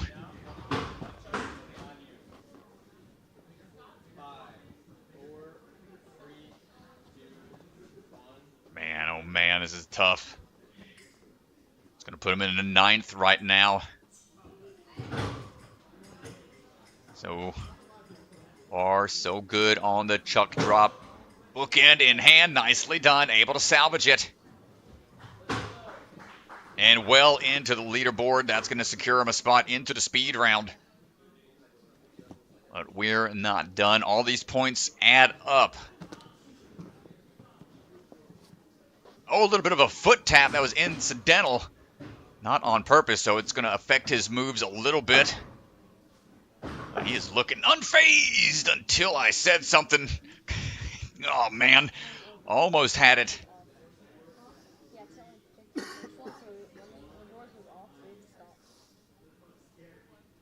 All right, try number 2. He's got time. Going for the linked move off the first. It's the 3rd one in hand. Let's see how he decides to try to dismount. We've seen the few that have had success have been trying to force open the saloon doors. He's trying to time the swing with it.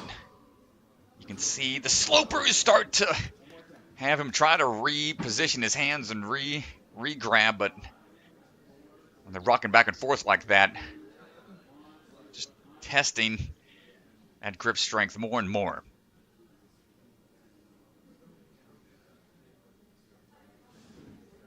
Third and final try, 40 seconds. Quick hop on the first. And that will do it, shaking the hands. A lot of athletes out there just trying to shake the pain away. What a great run from Gavin. Down to the last handful of athletes. Tyler Smith, the technician. Yeah, 3 runners to go.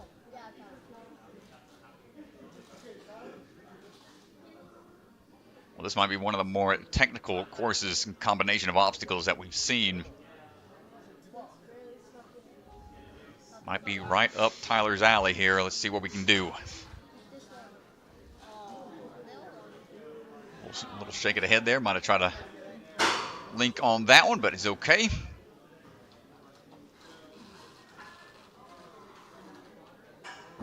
Oh no, a little too much of a vice grip on that PVC. Took the whole peg with him. I thought for a second he dropped the PVC. I was like, oh no. Stepping on through. Also coming out of the barn. Quick pop back. Up and around. Nice job, able to generate that power quickly. A lot of finesse required on this course today. 8 years of experience, 18 years old.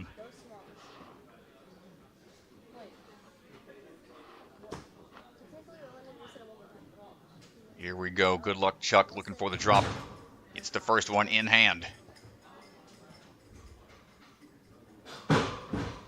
Ooh, big drop, but no problem. Holds on tight, gets the dismount down. Minute 13 to this point. He's gotten 9. He's got 9 hybrid clears. 2 of which have been full clears, no errors. Here we go. Barn doors swinging open here.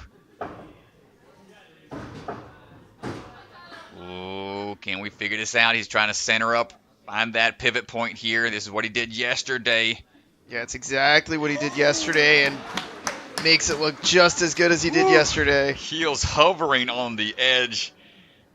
Thomas Smith jumping up into first place.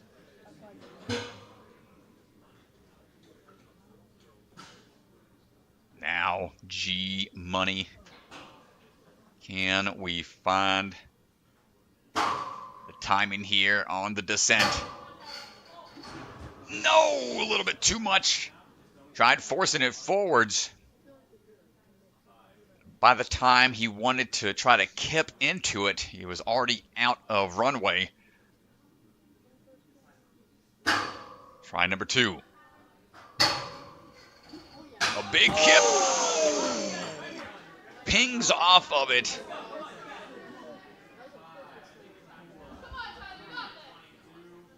One final try. Are they going to chalk up just a bit more? Got some time here.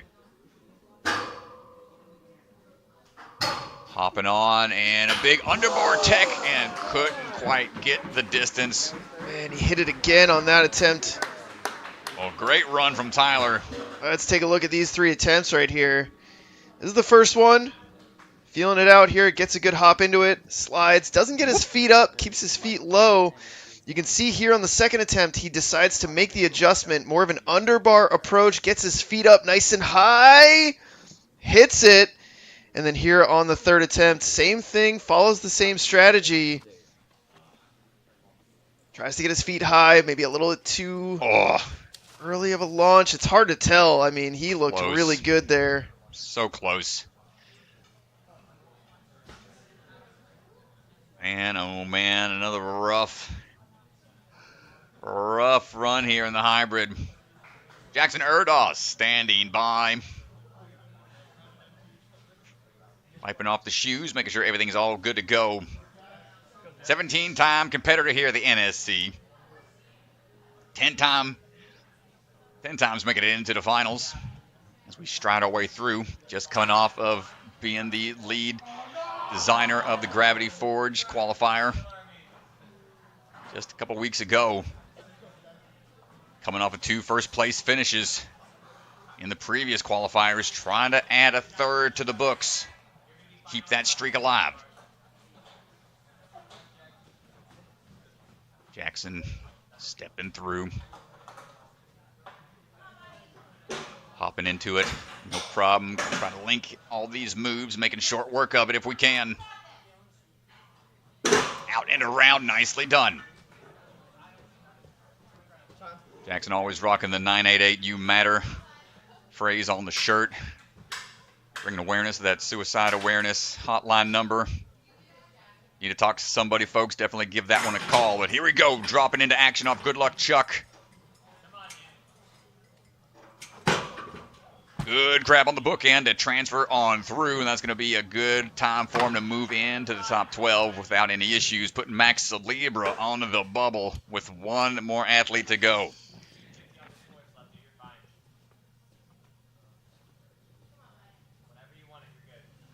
Man, oh man. Into the revenge of a Gaston. Quick hops for Jackson. Trying to keep those doors open. Ooh, a little bit of a backswing. Yeah, not enough distance. The opening and closing. Tough on the dismount.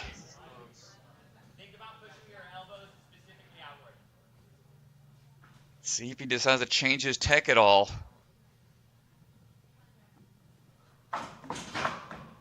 Pops all the way to the third, like the thumb wrap at the end to help with that backswing, and there it is, locks it back in. One more obstacle. Yeah, not even close on that one. All right, Jackson. Oh no! That counts, unfortunately. Yeah, I'm not sure what happened there. Just trying to, it's got to be on the black bar fully. They can grab it and then transition onto it.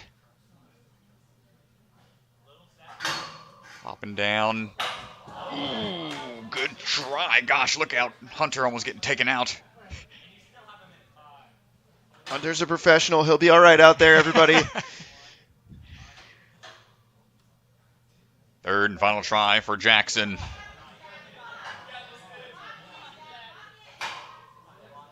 Up and around. The timing just not there. But still strong enough to get into the top 5. Final runner coming up. Yeah, it's a really good run. Let's see if we can look at those last 2 attempts to see what happened. Well, here's the second attempt. He stepped off the platform on the first one. Comes down the platform, feet up. It looks good, just not quite enough bounce. And then here comes the next attempt. Again, maybe just a little late there on the launch. Yeah, nice try, man. But let's go down to the floor. Ethan Swanson standing by with Jackson. Extremely impressive run. I know we had one slip up here before the last obstacle. What happened on that dismount? Yeah, so I think I wasn't really engaging my elbows enough because I felt really locked in. And then when I went to actually do the dismount, it bayed out a little bit. So I knew next time, Sam kept telling me to really use my elbows, make sure they're like kind of out like this, and then end up working. You know, I hear 2 athletes more than anybody else, you and Sam, yelling beta at other athletes you're competing against. I mean, what is going on in the warm-up area, on the sidelines for all you guys trying to beat this course? Yeah, especially when it's a top 15, like, I consider a lot of people my family. So it's like, I'm not just going to, like, kind of, like, hush up about it. Like, if there's something that they need to improve on, I'm going to tell them it because, like, we're here to have fun and, like, not to, like, make sure someone else does worse than me. Like, my improvement should be on the course, not on other people doing bad. Mm-hmm. Yeah, I mean, that makes sense. And I love hearing it, too. It just seems like so supportive. But I do have to ask you, I know you're dreading this question. The last obstacle, you got 3 attempts, but you really only got 2 attempts. What happened, man? Oh, geez, man. This whole weekend, I'm just doing, like, really, really stupid stuff. I think I thought I could reach it, and then I just, like, tipped up a little too much and then fell to the ground. And I knew instantly, I was like, that was just really stupid. I can't really be letting myself do that for the future, so I'm going to make sure I kind of, like, think a little more before I actually do things that, like, might seem easy, but then you go on the ground, like, 5 seconds later. But, I mean, I'm still excited for other courses. I'm glad I'm to 3rd or 4th right now, so I'm not sure where I'm at, but super fun course. Yeah, and, you know, mistakes happen, of course, and you learn from them. But the most important thing is you're moving on to the speed round, and I know you're super excited about speed, so we'll see you there in just a little bit. I wouldn't say excited for speed, but I'm excited to run speed so I can get to the burnout, which I'm more excited for. All right, fair. All right, we'll see you there, hopefully. Yeah, thank you so much. Good job, guys. Yeah, it's a good job from Jackson. Going to put himself into 4th place right now. Max Cebra sitting on the bubble with Phil Folsom, our final runner of the day for the hybrid. Oh, man. Tough spot to be in, man. Being in that hot seat reminds me of the early days of A&W. You used to have an actual red chair they'd have you sit in and have And they'd put a camera right on you, dude. I was in that hot seat in Baltimore. Man. Oh, it was terrible. Ellett Hall was on the course, and I was like, I'm not going to be moving on. What are we doing here? Ellett knocked you out. Ellett knocked me out, man. I had William Spencer take me out. Only sat there for one run, and that was it. And I'll never forget it. Well, here we go, Mr. Folsom, final runner for the hybrid. Phil on the move. Big swings here. Try to move quick. Launching in. Big bounce. Got to slow it down here. Not much you can do to try to go quick on these obstacles. Yeah, the last time we saw Phil, he did not make the top 15. He ended up running later in the day, and at Jungle Gym, he missed out on making finals. So he's looking to lock in here at Rise. Out and around, big move there. Testing the shoulder strength. Almost a sub 40-second time to this point.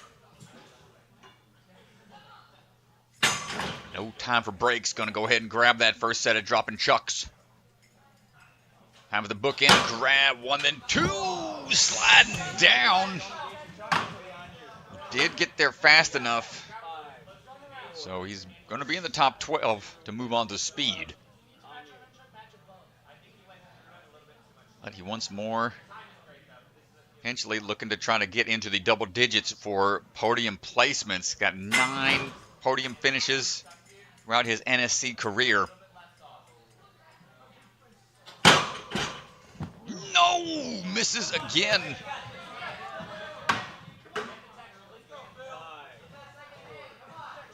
One final chance. He's been pretty consistent with making the grab on the forward bar, but the bookend portion just not been working out for him. Last chance. Dial in this toss here. Excellent work, staying patient with the move across, and that's going to give him a little bit of time here to try to get through Gaston and G Money. Yeah, some breathing room now. I mean, 2 fails back against the wall. He needed to get it there. Try to go through these, barreling through all the way to the end, forcing these doors to open. Hollow body kick on through, and they got that figured out, man. It's crazy to see how quick the athletes can figure out that kind of beta in just one day. We'll check the tech here. We'll see if Phil can figure this out. So it has to start on the black bar. This was an interesting conversation. I'll get to it in a minute. Ooh, mistimed the bounce. So this was an interesting conversation last night during the testing of this obstacle. We wanted the athletes to start on the black bar, but a big advantage if you start the ring up there for them and don't let them place it themselves on which side it starts on. Here we go. Fling it and hold on tight, Mr. Phil! Let's go, Phil. Getting the clear. Phil Folsom is your lone clear here on the hybrid. Let's go, dude. He took some fails early. 2 falls on the chuck drop. And he's able to battle back. Let's go ahead and take a look real quick before we go down to the floor. We got to take a look at Phil's tech here. G Money, man. Yeah, definitely made it work for him. Timed it just right. First one, he just went a little too late, and then this one flings it up there. Solid catch. Big smile on his face. Oh, Look at that smile. Let's go down to the floor with Ethan, who's standing by with Phil. What a wild course run, dude. From the brink of failing way early in the course to then being the only course clear. Talk to us about your run, man. Man, I don't know. That nunchuck obstacle, I felt like I was doing it right, but I guess I was just grabbing like the tape of the last chuck. I talked to Sam and Tyler, and they're like, just jam your hand up closer to it. But definitely a little scary on that one. figured it out in the end though. But last obstacle, the first attempt kind of nicked me in the head, but it felt right. So like when I did it, I was like, okay, that's the same motion, just a little bit earlier, and it worked on the second try. I mean, you've run so many courses. I can't imagine the number of courses you've run at this point, but a course like this, no clears versus, other courses that might be a little bit easier. I mean, talk to us, like, what's your approach when you know nobody's cleared this course, but you probably think it's possible. People got close, right? Yeah, I mean, my goal stays the same for every course I run, is to clear it and hopefully not fall along the way. So as far as that goes, my goal never really changes for comps unless there's something like, okay, nobody's going to get that in like a million years, then it's race. But for a course like this, I knew it was in my ability to clear, so that was my goal going into it. So a course like Speed, where everyone should clear, what's going to happen? You're going to be running last, Yep. and you obviously made it onto the Speed course. Well, going last is definitely helpful, and I believe this line right here is on Speed, and I knew that, and I knew if I linked it in hybrid that I have a little bit of advantage in Speed, knowing how it feels. So I kept that in mind for the Speed run. But going last is just nice because then I can get to be able to see what everybody else does. So either way, I'm going to go fast. Hope I clear fast. Man, well, congratulations. The only course clear in the hybrid, and we'll see you on Speed in a little bit. Thanks. Praise God. Nice job, man. Yeah, congratulations to Mr. Phil Folsom. What a run with his back against the wall. And let's take a look at the leaderboard and see where things stand. Phil Folsom, Tyler Smith, Sam Folsom. It's a barn top three right now, Strat. It is a battle of the barn. Luke Bergstrom and Jackson Erdos in 4th and 5th, trying to change that narrative, but you can see the bottom three get dropped out. Max, Evan, and Ripken will not be moving on. Shout out to Rory Joo, who will be moving on, taking the place of Zach Keenan. And congratulations to that man who stepped in at the last minute. Trying to do Zach some justice here and make him proud. Yeah, good work, everybody. Definitely a challenging course on both sides, both divisions. Increase of difficulty here today. Speed round coming up, folks. Going to take a little bit of a breather as the course gets adjusted. And we'll be back. Don't go anywhere. Grab you a snack and be right back. Yeah, we'll be back in just a little bit, folks. Move the cameras, get the speed set up. Let's take a quick word from our sponsors. Head on over to ninjasportnetwork.com and click the store link in the header to check out our newly revamped store.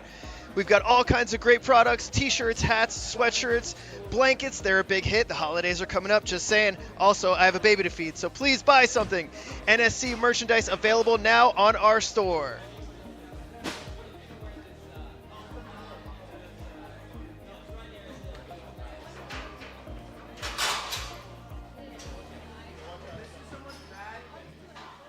The perfect ninja shoe. We went through all these different shoes, and these are only maybe half of the iterations that we went through. We needed to get the right rubber compound, we needed to get the right traction, we needed to get the right weight, tactile feel that you need. We finally had the rubber, we finally have the design, and it's ready. So get ready, Ninja, because we have the new Ninja shoe. Hey Ninjas, we are excited to tell you about our weekend-long promotion.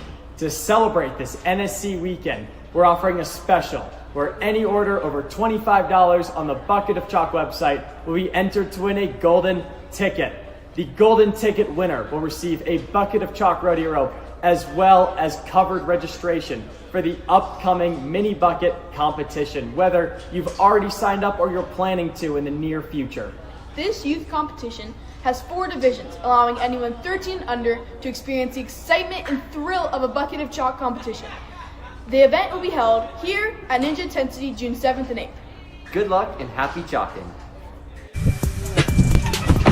Joseph, I need chalk. You don't need chalk. You need slab chalks. Don't forget your chalk balls. Wow, just slap your chalk pockets and go. Seriously, you only have a few seconds.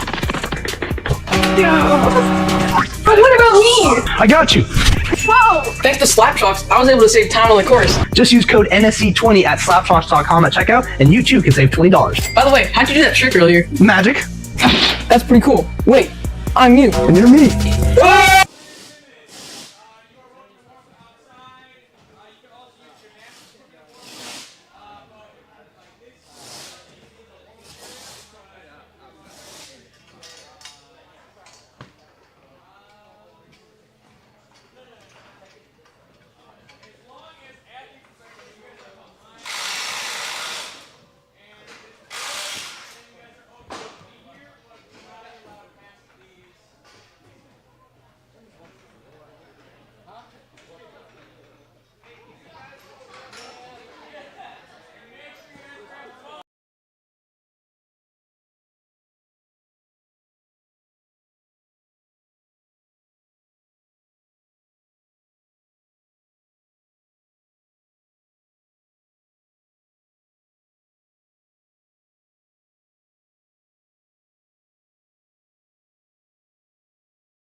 All right, everybody, and welcome back.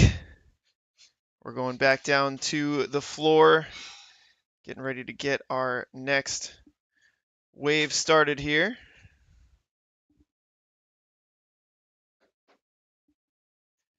Oh.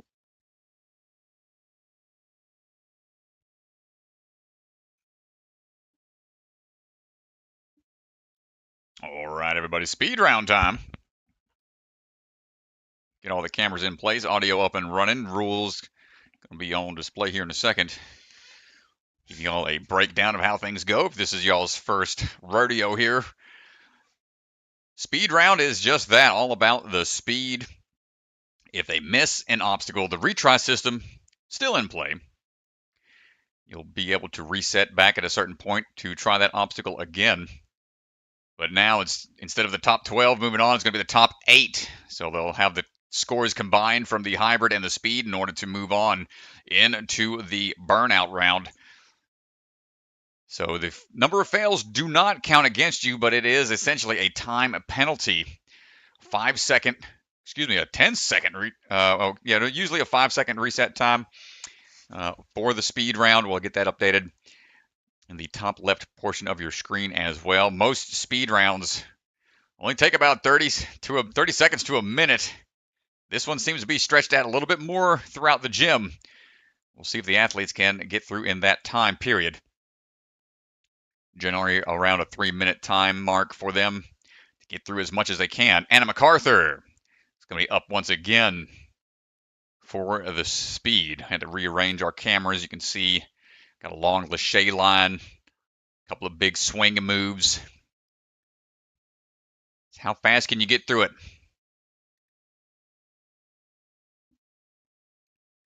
Speed generally focusing on efficiency on the transitions, no slowing down.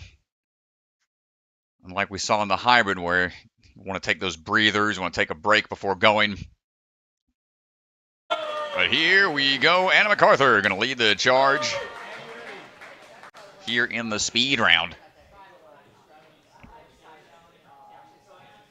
And we're off. Quick drop down on that first swing through, reaching out and then coming around the corner. Back into the Spider-Man. Instead of them being off axis, it's a straight on through. Now a series of rings. You're going to see some transitions here. Off axis throw to help prep for the run around the corner. Up and over the vault box. Little parkour action required there to get onto the warp wall. Then we're coming around for the lache line to finish things up. We got a big up move and then back down. Hold on tight. Big toss across. Going for the dismount and the buzzer. Anna MacArthur finishing up around 43.2. Great job right out the gate.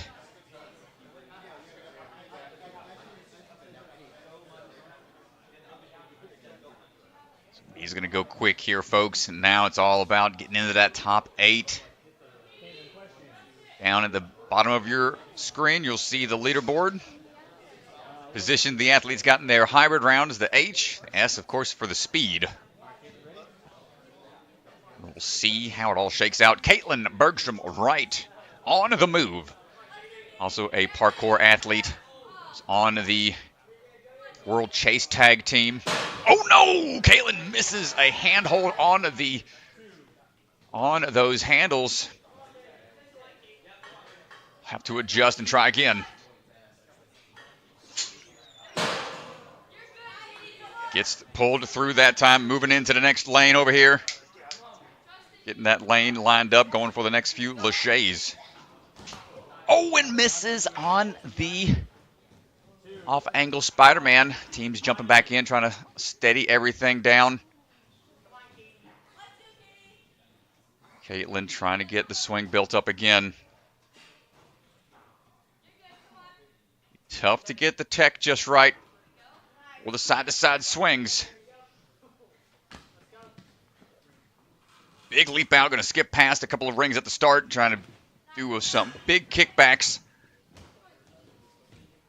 Tic-tac over and back down, up and over on the warp wall. few more laches to go. This one-handed reach. This speed round, a little more stretched out throughout the gym and a lot more upper body intensive after that tough hybrid round. These athletes might be feeling the pressure and the exertion from that hybrid. Huge up throw there. And dropping back down, finishing out at a 140. Caitlyn taking some falls, but still fighting on through it. Nice work.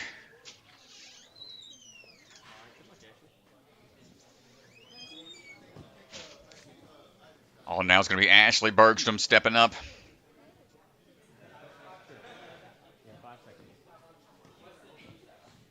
Making sure everything's good to go.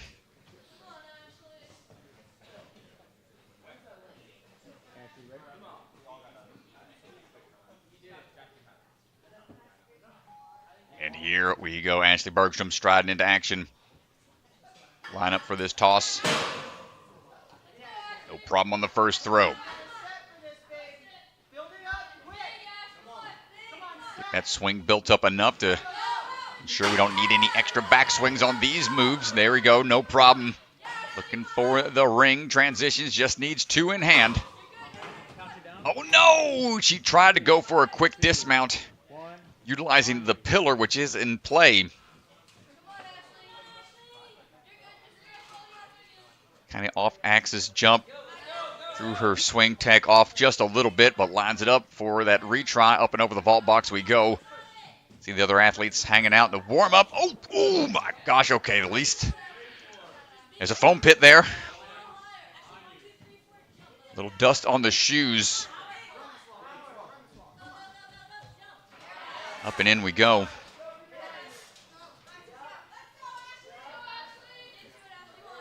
Now the Lachey Tech trying to get up and back down. Link all the way for the dismount. Heels on the line and finishing at 111.7 for Ashley Bergstrom.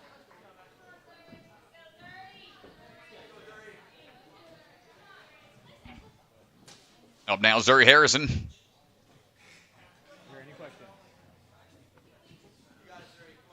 Home, here's Texas. Ready to go. And running into action here. Big swings coming up right out the gate. What's tough about this speed course has to be the challenge of just the endurance from how tough the hybrid course and the open course were from just earlier in the competition. Going with some quick hand transitions through the rings. Going to be a clean dismount there. Moving quickly. Got to go up and over the big vault box. Back down. We go up onto the warp wall. Taking some swings here to be sure about it. If Zuri can link these, might have a chance to go a little quicker than Anna and then gets ahead of 43.17. Just by 1/10 of a second. But Zuri in the lead right now. Grace, any questions? You got it, Grace. Grace Carr. Chalking up. Grace, ready? Pedal to the metal, all gas, no brakes here on the speed courses. Grace is on the move.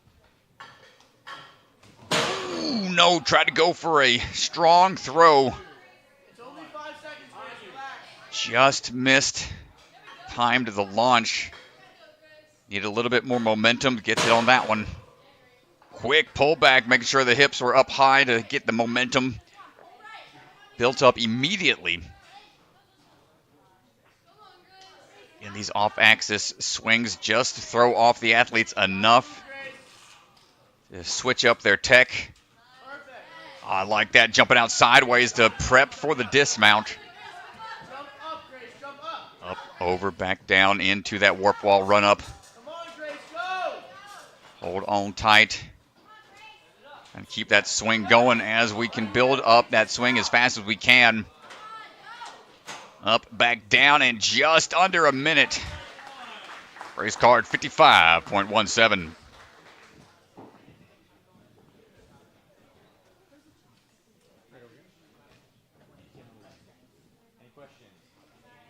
All right, coming out of the jungle gym, Emma Pereira, ready to go. Look, Emma. Emma ready. Gets the thumbs up.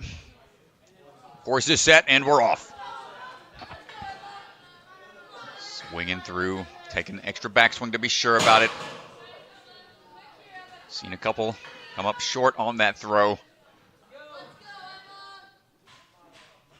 Now the off-axis moves here. Hold on tight. There it is. Going to try to flow into the ring toss. One-handed moves.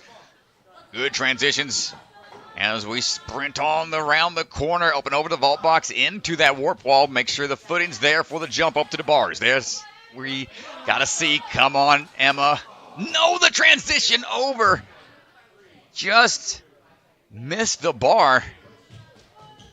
Just trying to move with the swing still built up. Just mistimed the reach, but that's okay. She's back at action. Still has an opportunity to get under a sub-minute time, and there we go. 52.0. Third in hybrid. Currently third in speed.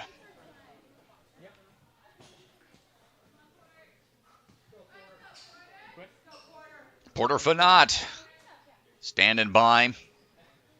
Porter the pace setter. Let's see if we can push the pace here. No! Everybody that's trying that one linked move kind of get caught off guard. Seems like that toss is pretty far. But a quick adjustment. Porter works around the corner, heading on next to these off-angle throws. A lot of back and forth around the truss.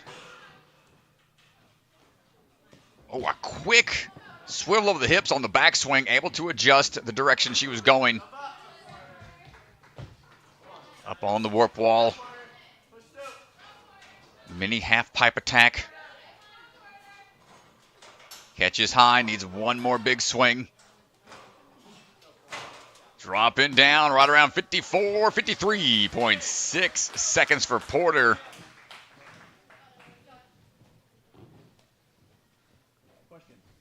So you can see the miss at the start, shaving off a couple of seconds, or excuse me, adding a couple of seconds. So we'll see what other athletes decide. Try to take an extra backswing to be safe. Olivia Lopez up right now.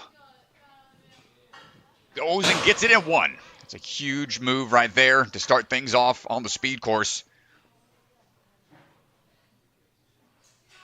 See if we can link these as well, being sure about these dismounts. Grab the truss if need be. Quick switch grip on the first few moves and then pull through for the dismount. Quick safety vault up, dropping down, no problem on the climb up for the warp wall. Just need these laches. Has the chance here. No misses. Olivia Lopez at 35.7, going to take first place so far in speed. 35 seconds. That was about as efficient as it gets right there. Yeah, no hiccups. Was very clean. No hesitation. Excellent run from Olivia Lopez. Up now, Annabella Heinrichs standing by. And we're off. Big leap out. Trying to time that huge toss across for the first move. Nicely done, Annabella. Getting the dismount down. Coming around the corner. Looking for the backswing. This one does require a big swing into it to make sure those off-axis throws are going to get you to where you want to go. Trying to swivel around for the dismount. 2 rings is all she needs. Quick little tic-tac off the wall. Kong up onto the vault box. Over to the bar work. Big up kick. Hold on tight, going for the dismount, linking everything through. Annabella with an incredible time as well, 37.12. Yeah, just behind Olivia. 2 seconds behind. Starting to get faster and faster here as we break into the top 5. Isabella Folsom standing by.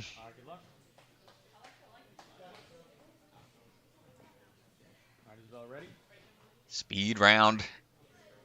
Always a fun one to watch. See how these athletes can go into the flow state. Big lachey, no problem for Isabella. Quick up kick. Launching through. How many rings we going with here? Just the 2. I'm going to try to swivel around, find that dismount down. Nicely done. Coming around quickly through the corner. Up and over. Time for some quick throws on the bar work. Trying to link this through. Forces it. She's trying to get it in 1. You gotta appreciate the effort, though. She's trying to get that move in a quick transition. Need an extra swing here. Dropping on down and finishing up at 51.6. So 5th in the speed right now.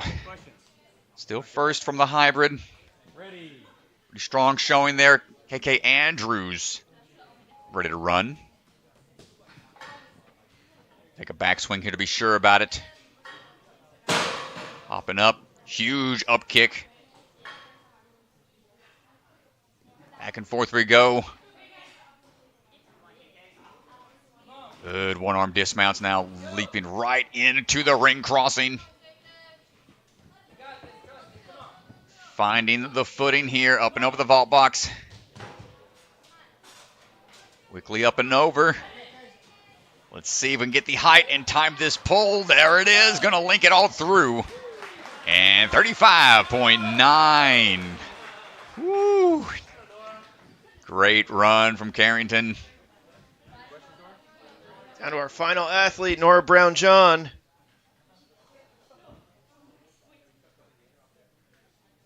I don't know where they can shave off any more time, man. It's 35 seconds seems to be the cap.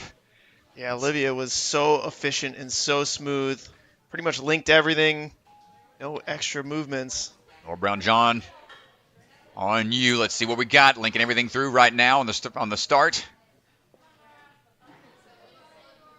Tough to try to build up momentum quickly on some of these huge swings. Dropping down, leaping out, huge. Move through the rings, taking one extra swing back to be sure about that dismount. Down we go, around the corner, up and over the vault box. Up and over the corner, a different approach there. That is a bit of a beta break potentially.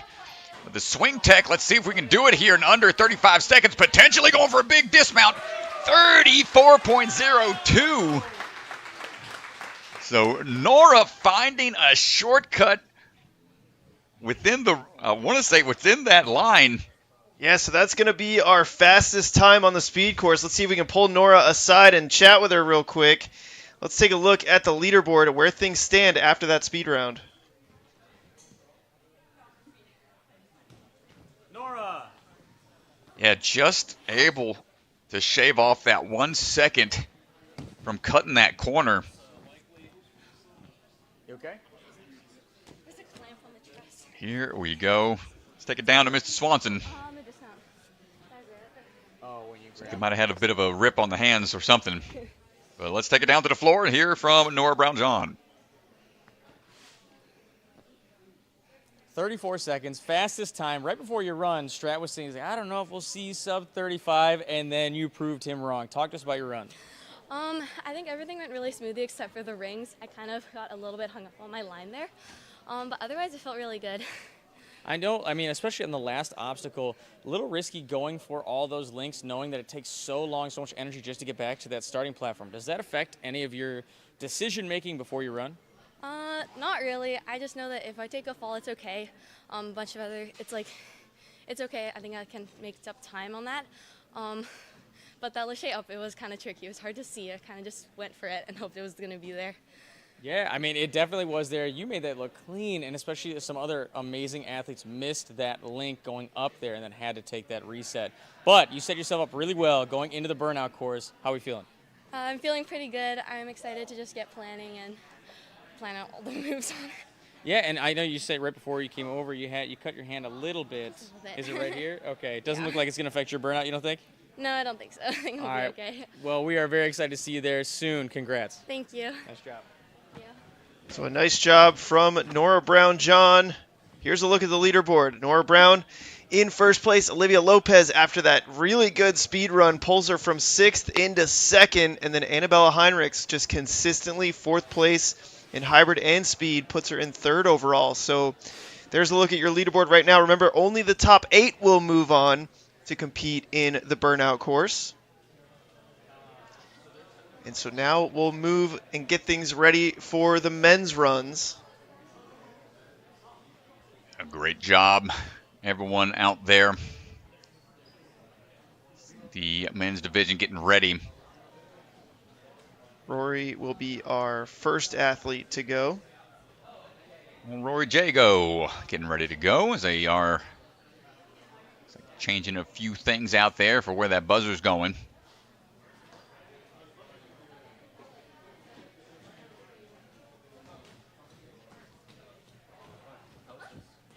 It was right there. I almost missed it though. So you gotta wonder exactly how they can try to save some time. It's not really, I mean, they'll have to try to run off of the ground into that second line of obstacles, which was the Spider-Man line from the hybrid. If they launch off of the ground into it, they might be able to do it in one swing without any back swings, but the potential there to get off axis is pretty high.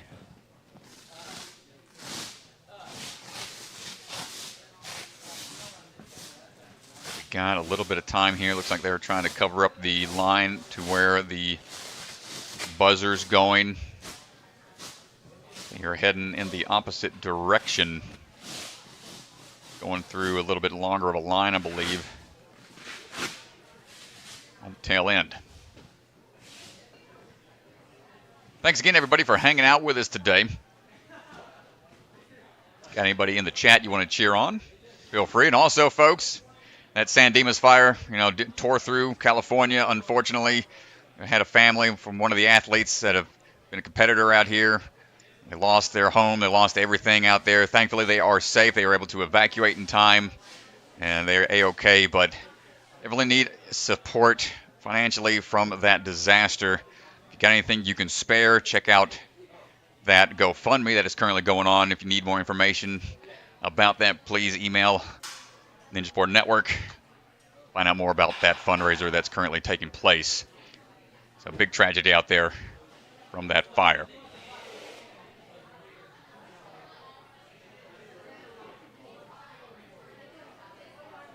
So hopefully all the other athletes that are in that area, a bunch of folks out there on the West Coast, bunch of athletes staying safe if they can. But here's a look, leaderboard right now, how things look on the women's side.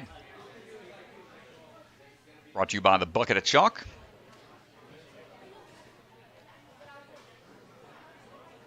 Getting word from the floor. It'll be about 30 seconds. And we'll be ready to go for the next runner.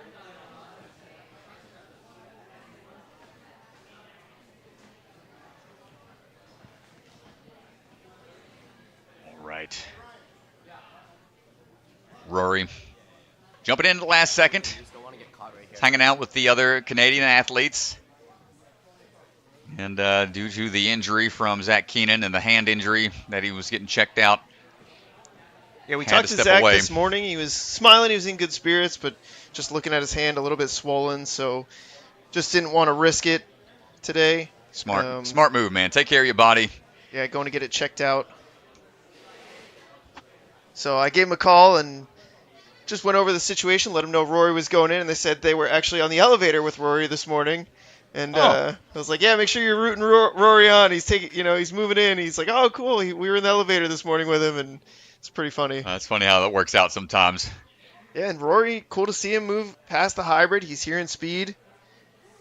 He's coming into this in 11th place, so he's got a little bit of ground to cover here if he wants to be in that top 8.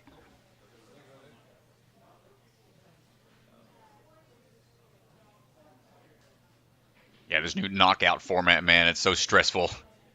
In the past 3 seasons, we'd only take the top 10. They would run all 3 rounds But now with this knockout format, we're letting more athletes compete over the course of these 2 days. 15 moving in, and then start shaving things down. Keeps things exciting all the way through, but a little more stressful for the athletes, I'd say.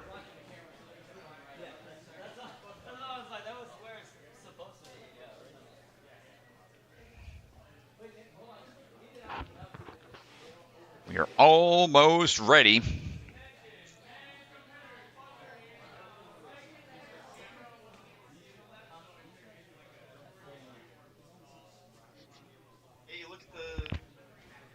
Yeah, you look at the leaderboard. Right now, the top 3 all coming out of the barn. Phil, Tyler, and Sam.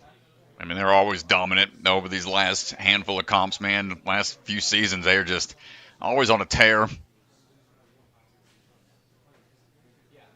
It's fun to watch, man. They compete at such a high level, and you got to respect their abilities and the fact that they all train together. Yeah, the consistency is impressive.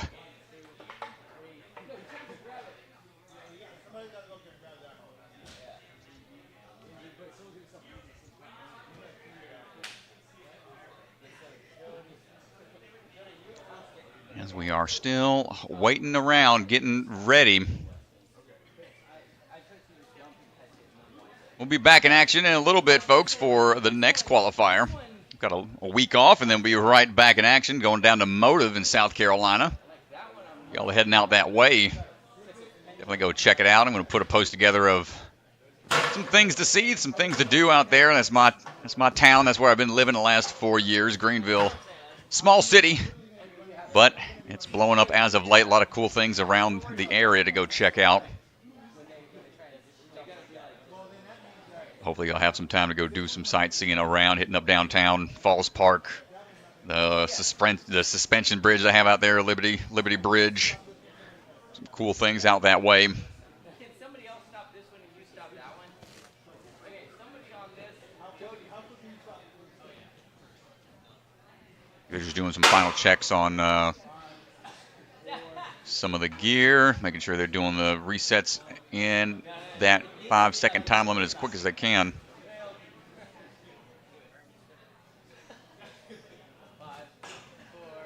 Doing some quick tests on resetting.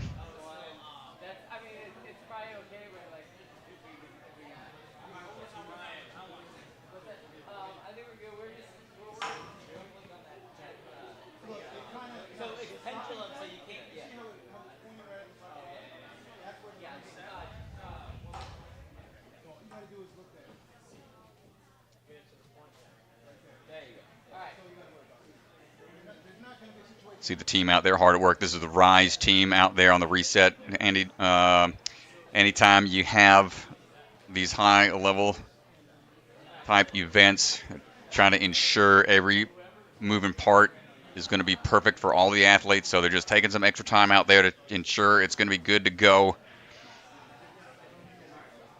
They've been pretty spot on with everything so far. No missed resets. Don't want to jinx them right now, but it's a careful strat. I know. It's careful strat. Don't speak it into existence. It's a challenge. They're doing a great job. So giving them a shout out, giving them their flowers right now. They are really being aware of what needs to be set. And it's tough, man. You got so many moving pieces in these comps. Obstacles change. Sometimes you have, a change out of staff as well. So you want to make sure everybody's on the same page for these huge events like this. Yeah, here we go. Rory getting iced a little bit there, but getting the full experience. Getting the full experience here. But here we go. Getting some cheers from the crowd. Let's see if we can get some clears on the course. Moving on now into the speed round. Rory Joo, you have the floor, my friend. Swinging in, going to get that in one big move. Going to try to find this dismount around, swinging around the pillar. Can we link that? He was looking for it. Going to take that backswing on these few big lines of swings into the ring. Transition across. Coming around that pillar. We have to go around that corner again, going up high, dropping back down onto the warp wall, over onto the pillar, into the flywheels. Quick twist of the hips to try to get over into the bar line for the Lachey's, up and down. Link it through. Come on, Jago. Got to go. A little bit further. And underbar to finish. 34.7 for Rory.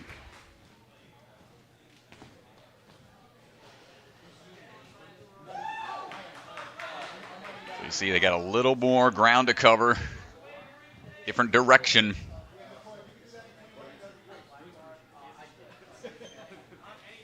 See Brett trying to get some last minute clarification. Little Brett Strong. Let's see what we got.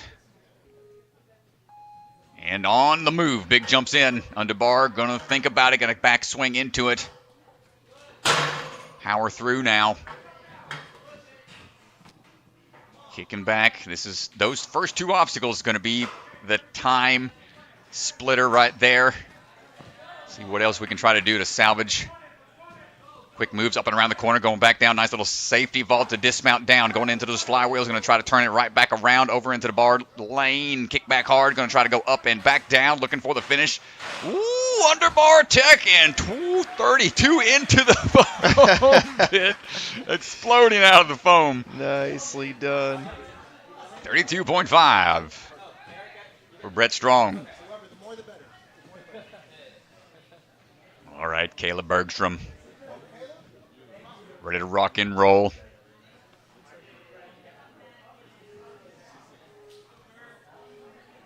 And we are off.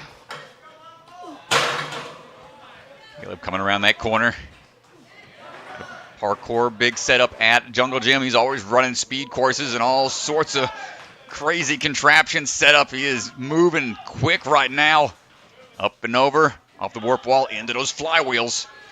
Looking for the turn. Setting a really good pace here, looking for the big dismount, kicking those legs and dropping down 25.7.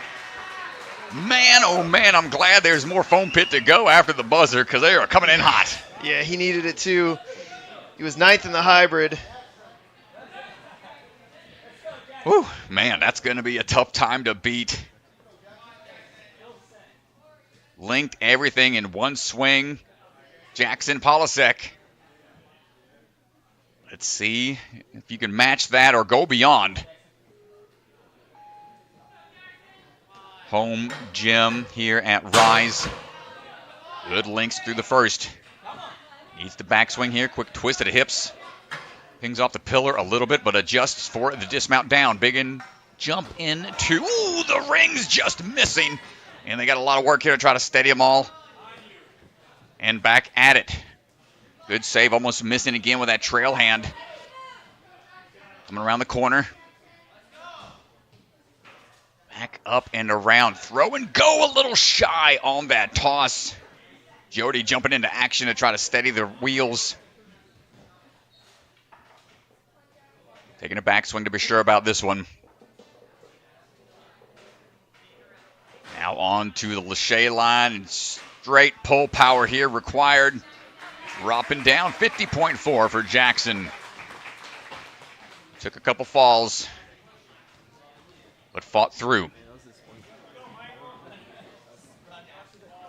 It's tough, man, when you've got athletes ahead of you and you know the time they just set. Try to make some big moves. Sometimes they don't pay out, but right now, Mr. Matthews ready to go. Now the Movement Lab, San Dimas, big swings coming around the corner. Ooh, swinging around that truss. Ooh, shaking his head. He is wanting to get that in one. Such a tough move to try to pull off. Leaping out. Good ring tech. Coming around the corner. Up and over the vault box. No problem there. Into that warp wall. Up and around flywheel. No worries there. Kicking through. Into the finish. Almost a sub 30-second time. It is a sub 30-second time. 29.9. Yeah, real fast time there. We've got Sawyer Cannon coming up. Sawyer Cannon flew down here to this competition. Yep. Was going through flight school. Now he is teaching at flight school. Got some hours in. Get out here. Let's see if he can take off on this course right now. Linking through, big pull power there. Big jump. Crisscross applesauce over through the rings. Up and over onto the vault box now. Quick little shoulder roll. I was waiting for somebody to pull that off. Nicely done. Dual barrel roll as he gets up into these overhead throws now. Come on, Sawyer. No! Gotta go back. He was cooking out there. Yeah, he was really cooking. Still gonna have a good time. Oh my gosh. 38.9 even with that miss. But the side shoulder roll across the vault box. Cool. That was cool. I was hoping someone's going to pull that one off and do a barrel roll, and surely he did. Mr. Sam Folsom, your turn. Try to speed through this course.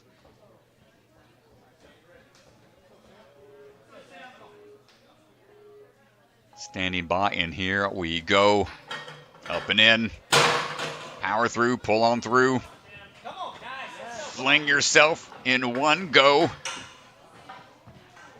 Link it or get left behind. No backswings required.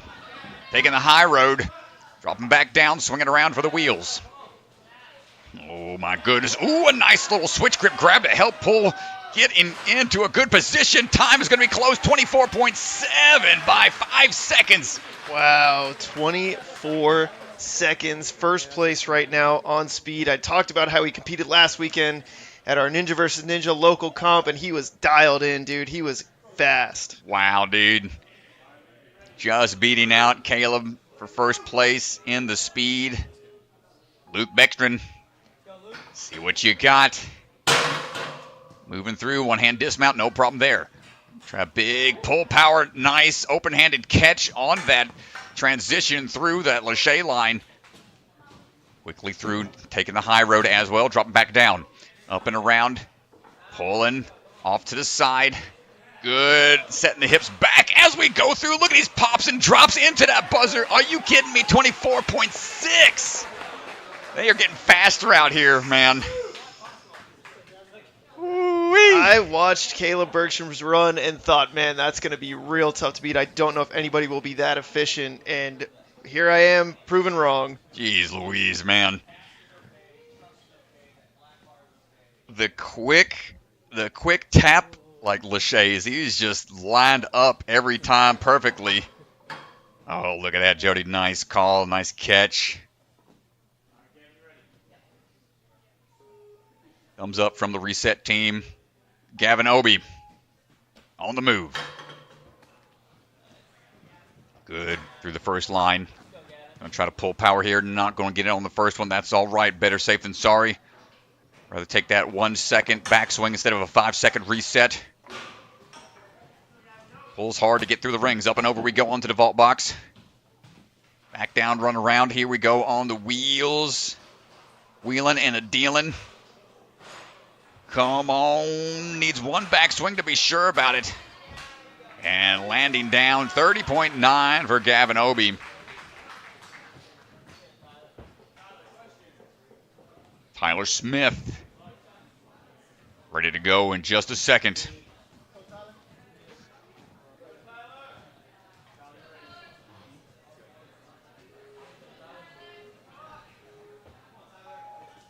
And we're off. Ooh, Tyler with a little bit of an off step on that vault box, but unfazed by it. Going to keep on linking through best he can. He's like, I don't need to worry about my feet. All upper body here so far. Looking for the climb up and over. Quickly around the pillar. Up now for the bar work. One-handed down. No problem for the hops. Into the buzzer we go. 24.3. How in the world, dude? Oh, dude. Tyler Smith, 24.3. I don't even know, man. This is definitely going to be some side-by-side comparisons to see where they're shaving off time. Perhaps it was the one-arm transition through. I don't know where they're pulling off all these quick moves and shortcuts. Man, dude. Jackson Erdos. Let's see what you got. Round it out. Speeding through. Underbar tech on point there for the first line. Leaping in, powers through the two slower lines of the Lachey lanes. Dismounting right there on the corner of that box. Takes the high road down and over that vault box into the wheels. Going to try to pick up the pace here for the Lachey line on the way back towards the buzzer. Going up high, dropping back down. Going to be pulling his way through to it. What's it going to be? 25.17. My goodness. We got one more to go. Phil Folsom. Pretty well known for his speed as well. He's had some pretty wild speed runs in the past. Leaves it all out there on the course. Let's see what happens here. I don't know where the shortcuts are going to be, but he is going all out. Big leap out. Going to double up here on those rings. Going to collapse on down to make sure he's A-OK. Going to scramble up and over, take the high road, drop it down for the warp wall run. Back into the wheels. Going to cut around that corner, looking for that Lachey line. Coming on back, outstretched, then dropping back down. Quick pops and hops and looking for that buzzer. No way, dude! No way! What is happening to Ganji? 23.08 seconds. I cannot wait for Hunter to break down those speed Lachey's there at the end. Holy cow. My goodness, guys and girls, it was impressive. That was absolute insanity. And let's go down to the floor. Ethan is going to pull Mr. Phil Folsom aside. We got to talk to him, let him catch his breath maybe a little bit, but holy cow. Wow, dude. What a run, 23 seconds, and now that puts Phil in first overall, first in hybrid, first on speed. Let's go down to the floor.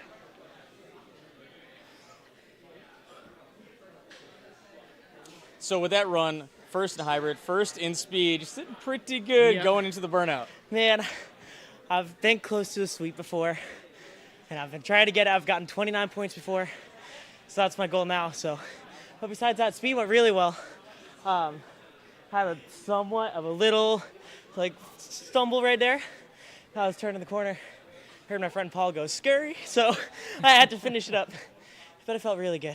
I mean, where do you find the time? We have some of the fastest athletes in the sport here right now, and they were so close, 24.3, 24.4. It was so close to each other, and then you smashed it by a second and a half. Yeah, I mean, I think my speed style is pull as hard as I can.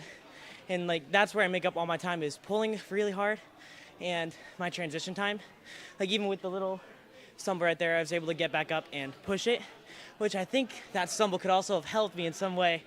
Knowing that, I had an itty bitty of a stumble there, I got to book it through the last half, which that could also have happened. Yeah, and specifically on the Lachey's as well, linking Lachey's has been a thing for a while, but now there's so many different types of links and force links and pull-through links. I mean, and watching the way you go through that versus some other athletes that are also top athletes, what are those little things that you do that give you that, 5/100ths of a second on each Lachey? Man, every time I train speed or any type of, even in hybrid courses, I'll try to do Lachey's like that. Because there's not really a point in lining up in my training, so if I fall, I fall, but then that means I'll just be that much better in training. Man, whatever you are doing is working like crazy. It has been for a while. Congratulations, and we'll see if you can pull off the sweep. We're going to see in just a little bit here. I'm going to try. I'm going to really try. Nice job, man. Unreal. Nice job from Mr. Phil Folsom. Let's take a look at the leaderboard. Phil in first, Tyler in second, Luke Bergstrom trying to spoil the barn party with coming into third place, putting Sam into fourth. But it is going to be a battle coming down to the burnout. Phil Folsom obviously in the pole position, but Tyler Smith really close behind. It will be a battle at the top. And that is going to do it here for the speed round. We're going to get our cameras moved. We're going to get our athletes a walkthrough, and we will be back down to the floor in just a little bit. We're going to stay here with the leaderboard presented by Bucket of Chalk. We'll throw up our sponsors in just a minute, and we'll see you guys in a few minutes. Thanks, everybody.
to ninjasportnetwork.com and click the store link in the header to check out our newly revamped store.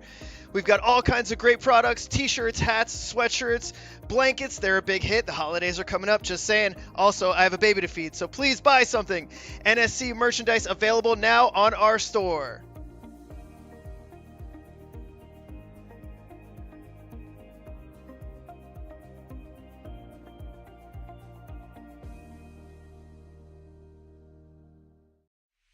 Ninja Sport Championship is brought to you by Ninja Master, because scoring your competition shouldn't be an obstacle. It's a Libre Family Restaurant, supporters of the Ronald McDonald House, helping children and families in need. Consider donating today. Biagi Bros, a full-service logistics company with 3PL and supply chain solutions nationwide. Silent Ninja, custom ninja holds for your gym or backyard. Remember, the K is silent. DGS Ninja, the obstacle supplier with product lines designed by some of the best ninjas in the world. Ocean Needs Everyone, the nonprofit organization dedicated to helping save our oceans. Olo, the shoe company striving to make the best footwear for the biggest movement sports. Check out their Sapien X shoes in adult and kid sizes. Barbados Ninja Throwdown. Check out one of the most unique competitions in one of the most beautiful locations. Coming August 2025. Slap Chalks, always within reach, no sweat. Check out their new Obsidian Pro line. And Bucket of Chalk, our official chalk sponsor. Reach into the bucket and grab some chalk today. All right, we're going to head back down to the floor where Zuri Harrison will be our first runner to take on the burnout. Athletes finishing up their walkthroughs, and we're going to get our cameras in position to catch this burnout here. And let's take a look before we get started. If we can pull up our leaderboard here. All cameras are good to go. About to be showtime, ladies and gentlemen. Zuri Harrison getting ready to go. Going to be our first one. Down to the final 8. That's all we have left. It's been a battle to get to this point after a brutal hybrid. Only a few athletes are able to get through that dropping nunchuck obstacle with the change. Speed being a little extended as well. Let's see how much energy the athletes have left to get through a 15-point burnout course. There'll be a handful of obstacles. They'll have touch points along the way.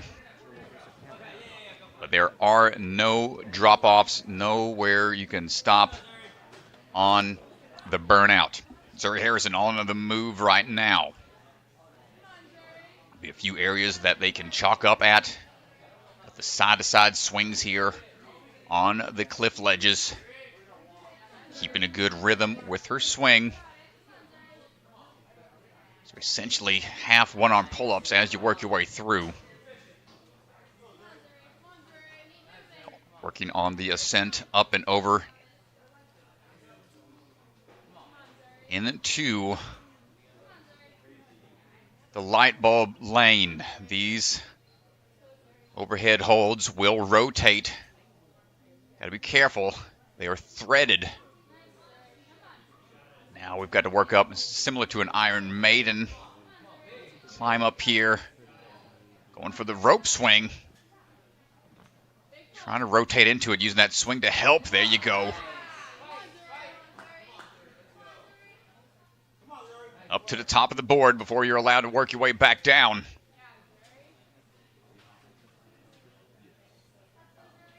Find some purchase there with the hands as we're continuing on. Take a chance to shake out. Having a bar is about as much of a rest point as you can get in the way the burnout courses have been designed. Nowhere can you hold on with your legs anymore. You don't get any active rest. Onto the cliff ledges. And that's all she wrote for Zuri. Fought hard to get there. Tried to go as fast as she could. Now the other athletes know where they got to try to get beyond.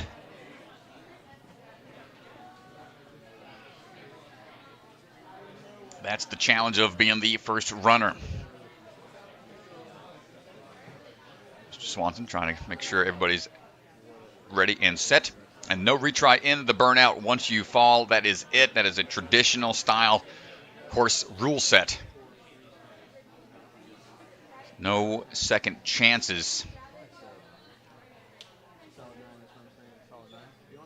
This round being weighted a little heavier since there's less athletes now.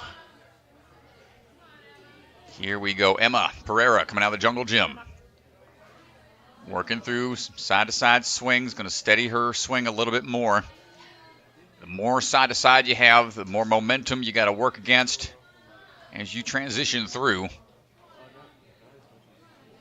Make some quick work on the climb.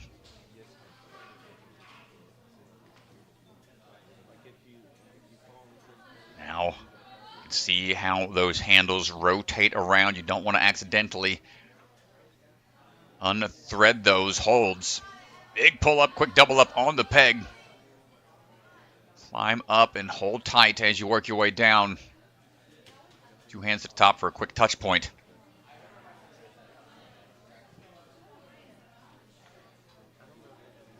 Getting the swing going. Quick lache up. And we're going to chalk up with what she's got currently. Doesn't want to waste any time. Cliff line being tested here. And a quick work on the cliffhanger.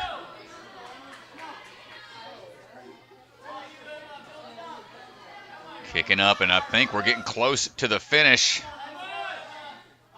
Going for the big throw onto a cone and not quite there. That was the last obstacle. You see the buzzer just beyond. Incredible pace to that point. So a great run from Emma. Didn't waste any time.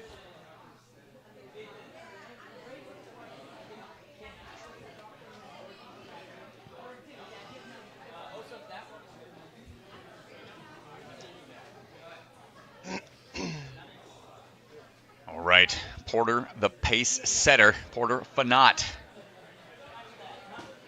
coming out of Colorado. Ready to get this burnout course going.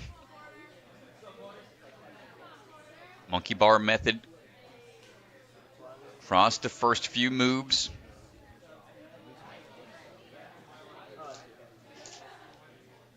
Back down. Cliffhanger grip going to be tested early on.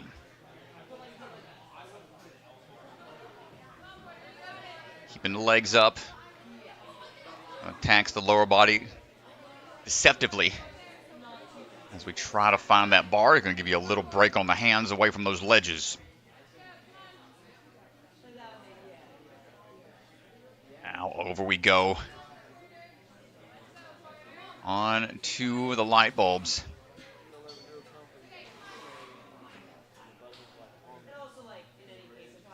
See those rotate a little bit. Careful on the swing through. Porter already qualified for finals, the championship, excuse me. But this is just going to help her run order position. Should we get any higher, potentially take another podium spot.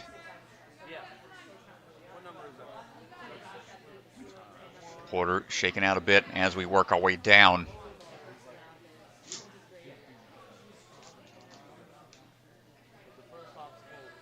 Hold on tight.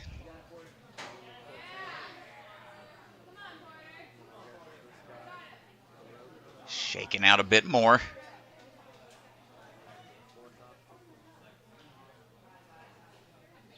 Placed pretty high in almost all the burnouts she's competed in. Took first at the semifinals back in season 3 in the burnout. So looking for potential finish here. 5 minutes is all they have to work with.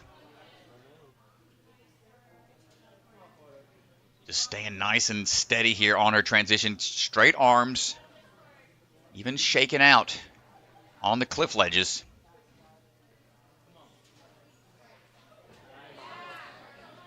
As we get to the final obstacle. Switch grip time. Those hands have got to be hurting. Looking for the cone grab. Porter goes for it and just underswings a little bit. Almost getting a clear on the burnout. Great run from Porter Fagnant. Olivia Lopez, it's your turn on the burnout course.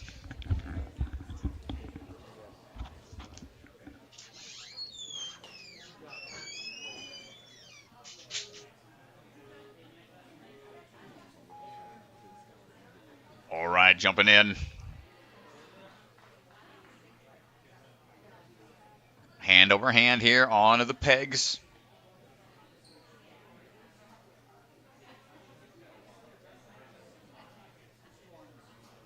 Side-to-side swings into the cliffs.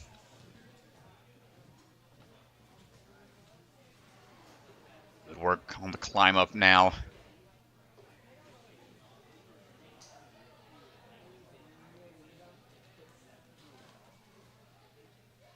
Swinging through. Big reach. Going to go ahead and skip one hold. It's a pretty smart way to go about it. Now the climb up. Split the difference a bit here on that swing tech. Big pull. Hold on tight.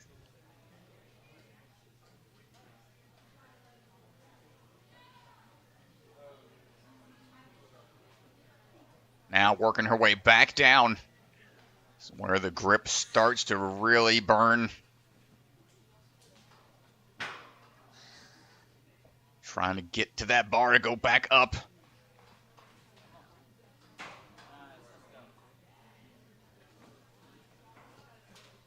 So far, so good. See if we decide to chalk up at all here. Nope, going to go straight into it. There we go. Keep the swing rhythm in line. See how she's timing the knee drives. As the hands move, and just a bit shy. Just a shrug of the hands like, oh, man. Not sure what happens. And it goes quick sometimes when you're working through burnout courses. The hands just don't want to open up anymore. After the repeat moves over and over again. So a good attempt from Olivia. Annabella Heinrichs ready for her run.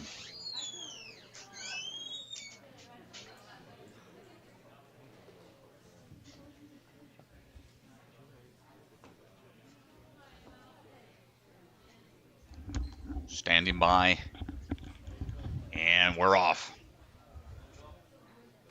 Gotta wonder how the rest of the athletes will decide to run the course. Do they try to push through quickly to the end? Or go nice and steady to try to conserve some strength to get a clear, which we haven't seen yet. Annabella going with a good swing tech.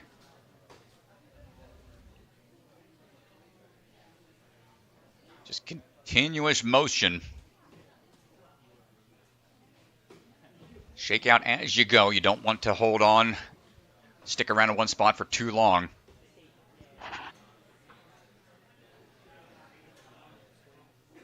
Now trying to find that turnaround spot for the rope. Going to reposition the hands, now double up.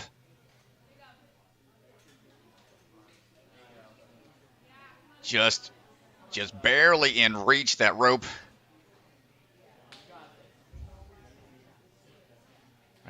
Last good chance to chalk up before the descent. Bit of a unstable bridge style throw. She turns around for a quick up move.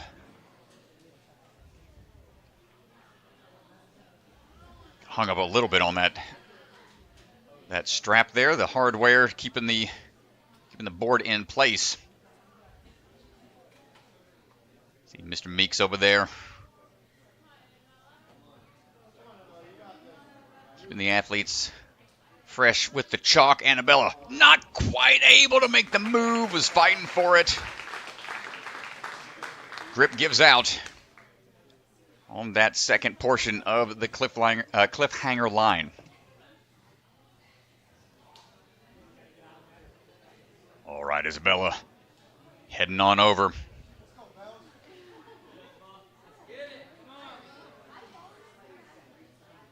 Chalk up a bit. So you're getting the pants chalked up. It's the easiest way to really chalk up on the fly. That's if you're not wearing slap chalk pants, that is. Right now, Isabella Folsom ready to go. Big skips here on the pegboard. And look at that laser focus. Remembering to breathe every now and then. Keeping a good pace. You just got to zen out on these kind of runs. There's so much mental fortitude being tested during these burnout type courses. Got to push through the pain. Persevere. Isabella looking for the climb up now onto the rope. Big pull, hold on tight. There it is. One arm swing there, shake out. Having all this mapped out in advance, I'm sure she's got a visualization plan. As we look for the turn. 10 of 15 and immediately goes into the cliff line. Just steady as we go. Hip swing, knee drive, everything in line. Final move to make. Trapeze swing, shake out. Swing still going. Could see a burnout clear potential. Here we go. Time for the one grab, and that's all you get. Hold on, Isabella. Looking for the dismount. And there it is. Isabella Folsom gets the burnout clear. Barn crew right there to celebrate.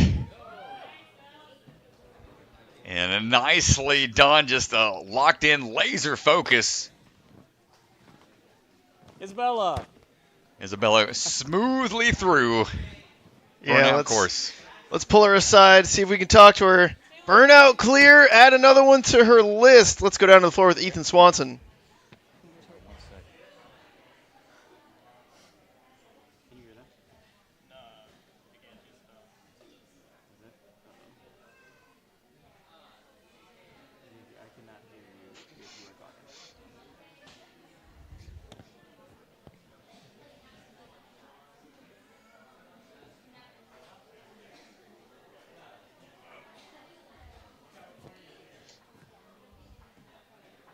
And yeah, let's go ahead and take it down to the floor with Mr. Ethan Swanson and standing by with Isabella.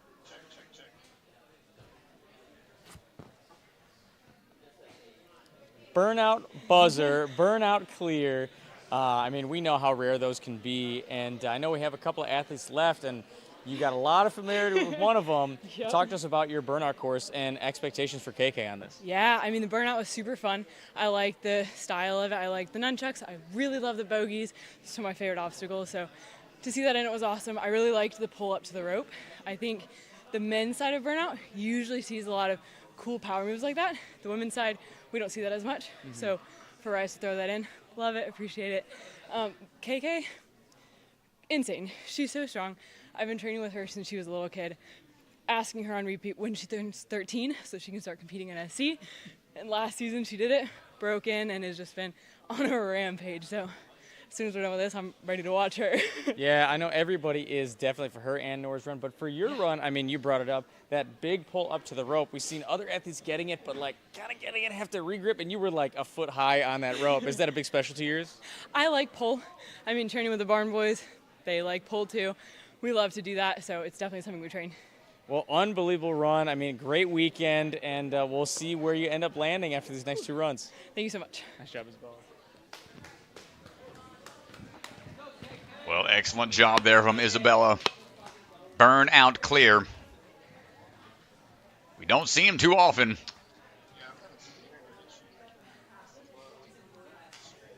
Carrington Andrews got a burnout clear last season. Let's see if she can have a repeat performance here at Rise. Here we go. Down to our final two athletes here in the women's division. Go for the spin tech here as we work our way through. A little bend in the arms as we transition across these side-to-side cliff moves. Up we go. Looking for a couple more moves into the rotating holds here. Don't want those to twist too much. Have the potential to come unthreaded and fall off entirely. Quick move up. Little swing back and forth. But we're all right, going to shake out as we go.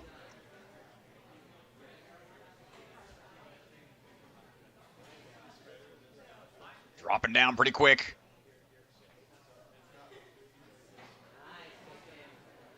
Now transition over. Do we have enough chalk? Enough grip? Yep, going to chalk it with what she's got already on.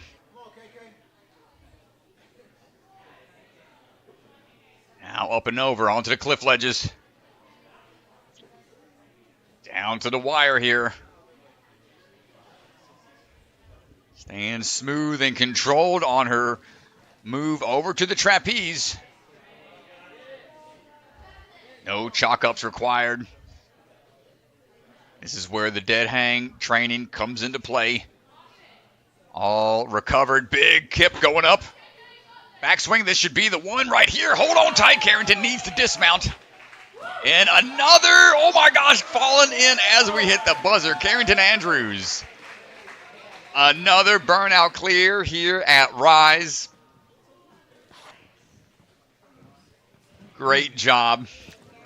Continuing the streak of burnout clears here in Texas. Gonna head on over and go chat with Mr. Swanson, who's standing by. That's 2 burnout buzzers in a row. I mean, you following Isabella, I don't know if you could hear during her interview, she was singing your praises, saying you guys trained together for so long and how amazing you were going to do, and she was right. You know, seeing her clear right before you, does that give you any confidence knowing how much you guys have trained together and know each other's skills? Yeah, we used to train like a lot together. So we're pretty like close in like our burnout skills. So once she cleared, I knew I like could at least get close to the finish, and yeah. You looked so comfortable on the cliffhangers and the cone catch. Like, what's your pump level at right now? It's not terrible. That is crazy to hear someone say that after a burnout clear. You spent almost 2 minutes up there, and that's not just a 2-minute dead hang. You're moving and doing stuff. Was there anything that you were nervous about or worried about before you got there? I was a little bit nervous about the last obstacle, just like because I didn't know how pumped I would be. But when I got there, it wasn't terrible. So. Well, unbelievable job, unbelievable weekend. You killed it last year at Rise and again this year, and we'll see where it lands you after Nora's run. Thank you. Nice job. Great job from KK Andrews. Burnout, certainly her favorite of the disciplines. All right, final runner here. Nora Brown-John, Season 3 champ. Can we get 3 back-to-back clears in the burnout? All the way from Canada, let's see what we got. Nora on the move right now. Knows how important it is to not only clear, but has to do it in a pretty quick time. Yeah, Nora's set up well. She's got a first and a second in hybrid and speed. Nora making some quick ascents. Isabella finishing at 1:44. So if Nora wants to take first place in the burnout, coming up on about a minute remaining as we work our way up for the unstable bridge descent.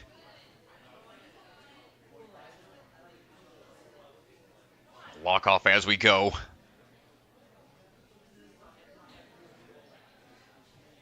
Quick pull to make sure we can get the height required. And no problem there. Going to make some quick transitions onto the cliff line.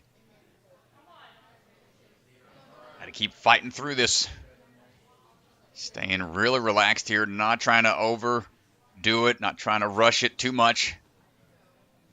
We'll set up her swing here a bit off of that last ledge. Feeling pretty good. Going to shake out as we swing. Final obstacle.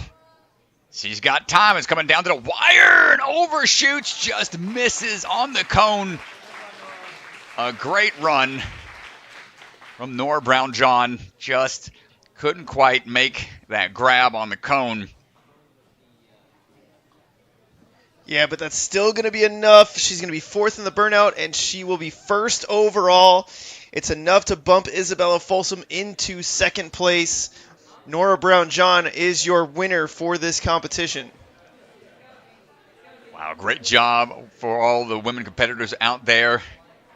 Impressive stuff. We'll have our award ceremony for them after the men finish their burnout round. They're going to make a few changes on the course. And after that, we'll be ready to go in just a few minutes. Thanks again, everybody, for hanging out with us all day long. A little more action coming y'all's way.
Still making a few adjustments out there, folks, but here's a look at the leaderboard from Bucket of Chalk.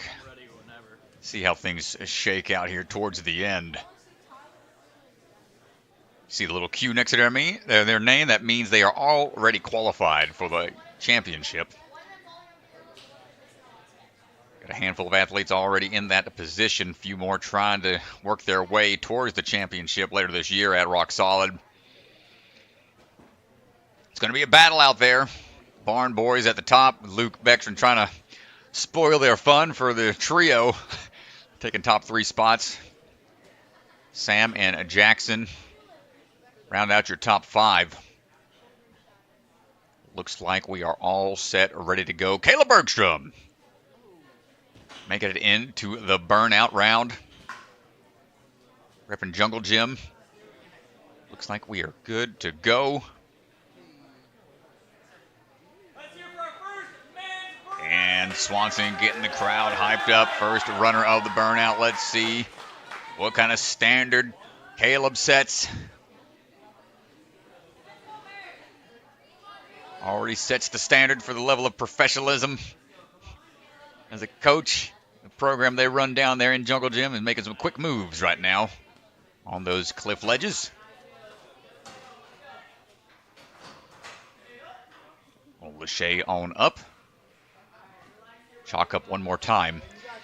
We're going into the overhead light bulb change. You got to undo these light bulbs. Righty-tighty, lefty-loosey. We hold on tight. Make sure it's going to stay on there. A couple threads.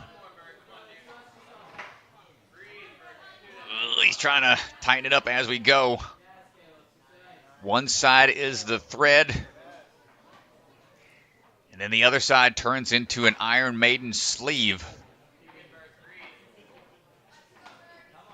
Ooh, don't drop it. Hanging out under a car trying to change the oil filter. Hold on tight. Oh, and a slip chuck before going to the top. And then descending back down.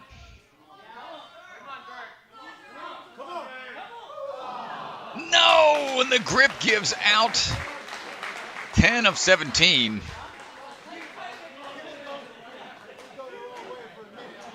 Caleb setting the pace.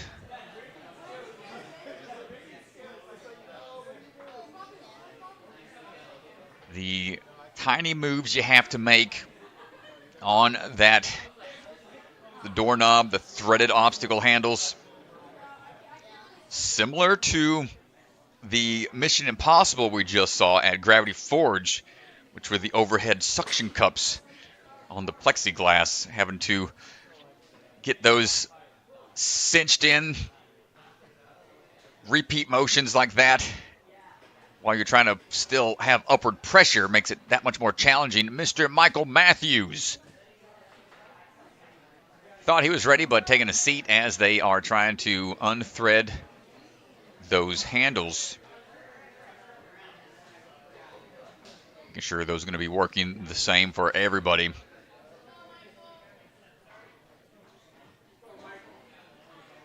Here we go. Mr. Matthews representing the Movement Lab San Dimas location, one of the lab rats out there. It's Arnold Hernandez's gym, a long-time athlete in the ninja community. Up and in we go.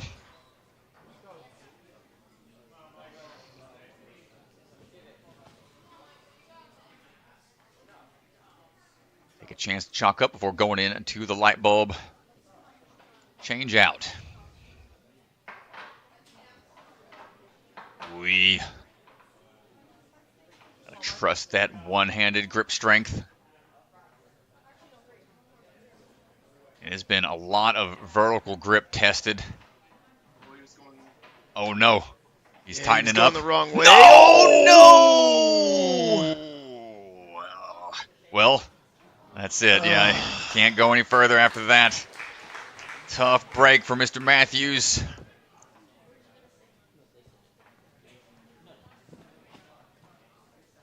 But that's the challenge on that one. Knew that was going to be a tough move.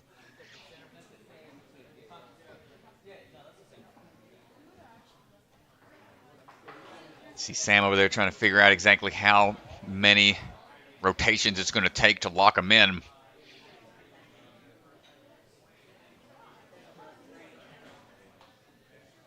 Well, righty-tighty, lefty-loosey, kind of hard to remember when you're hanging for dear life. Yeah, and you're underneath it and trying to make your way through. I do like that it's over a foam pit, though. Not too often you get to, hang and just fall, plummet down. Doesn't really matter how you fall on those. Definitely a challenging setup here at Rise as we're looking for the finish. What does Mr. Folsom have in store for us? Going to try to move quick. Third in hybrid, fourth in speed. Working his way through. Quick up Lachey. Now onto these handles.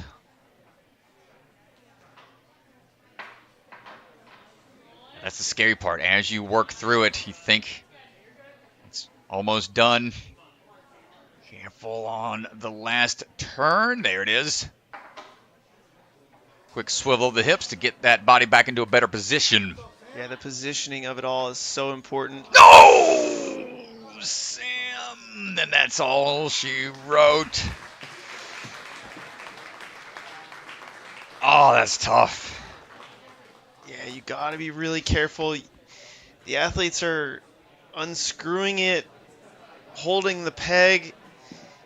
And if it were me, I think you would try to unscrew it from the bottom just in case as it fell, it could potentially fall into your hand. Well, it looked like he had it after it got fully unthreaded, but trying to get that body position into a good spot for the up climb and flipping it around perhaps for the Iron Maiden sleeve. Very technical obstacle here in the burnout. Well, Luke standing by for his go.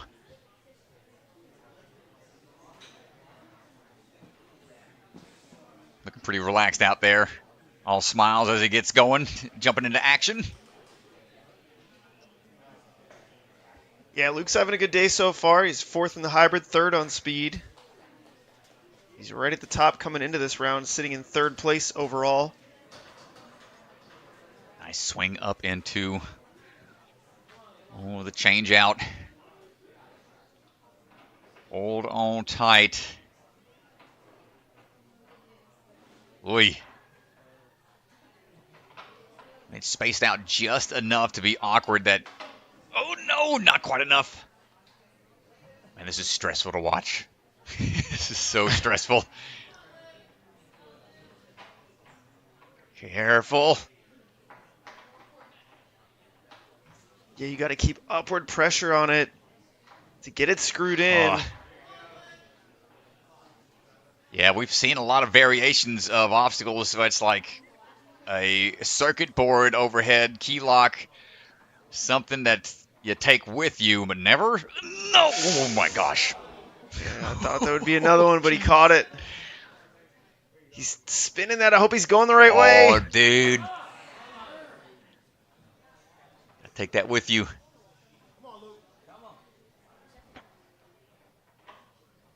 Big one-arm pull here. Oh, no. Oh, I mean, don't know. he can double up, and maybe it's going to have to be a big pull up to the slip chuck. He's got to fight for it. Bergie Not going to get it. Is the only athlete we've seen get through that. Papa Bergie using that dad strength, putting the Young Bucks on check right now. Let's go. Oh, man. Gavin Obi. Let's see what we got here.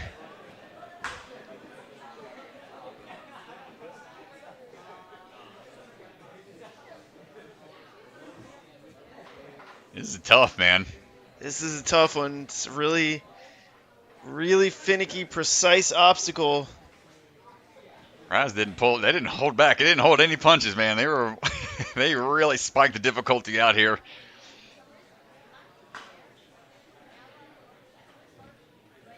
We're all chalked up, just waiting on those handles to get replaced.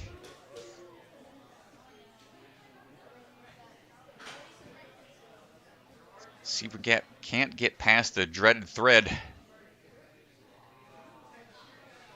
Gavin going to go ahead and move quickly through these first few alternating cliff ledges.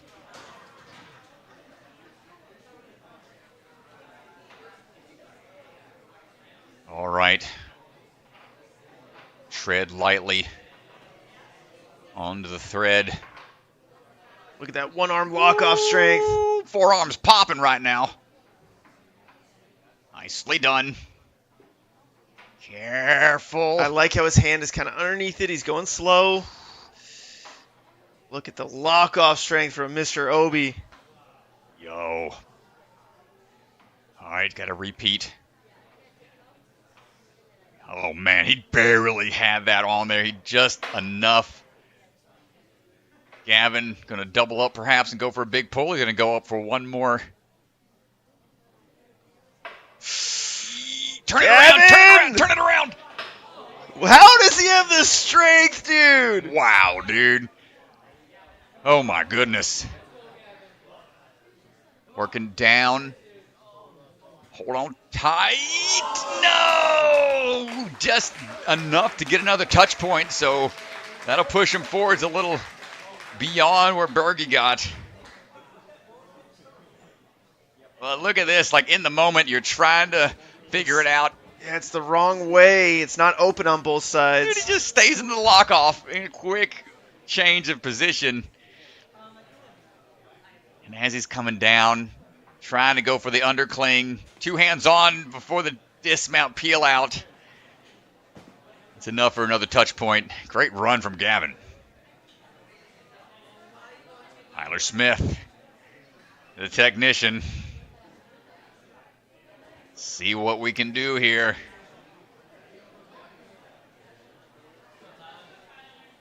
Well, it's between Tyler and Phil for first place. Those two had a huge advantage coming into this round. Tyler with 2 second places, Phil with 2 first places.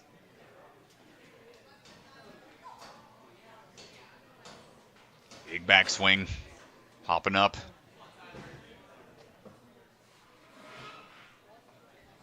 Tyler gonna chalk up a bit before going on to this one. Phil came into this round with a 5-point advantage, so Tyler would need to beat Phil by 2 athletes to take home the W. He's being real cautious on these. Yeah, it's tough, man. I mean, you just watched your buddy Sam drop one. It's probably on your mind at the moment. Right. Yeah, that's a risky position. Doing it straight arm. Being real precise. He didn't screw it in that much. Dressing here. This is tense, dude. There's the lock off. I just don't understand how these guys have the power to lock off this deep into the course. Man, Tyler looking strong right now. Oh, I like the top on those. Oh, hold it! One-handed! What are we talking about? Oh, even fixes the hat as he shakes out. All right. Okay, Tyler. We're working our way towards the back half now. And there you go. There's the touch point on the bar. First place right now in the burnout. He's got to put together a good run here to try to keep Phil away.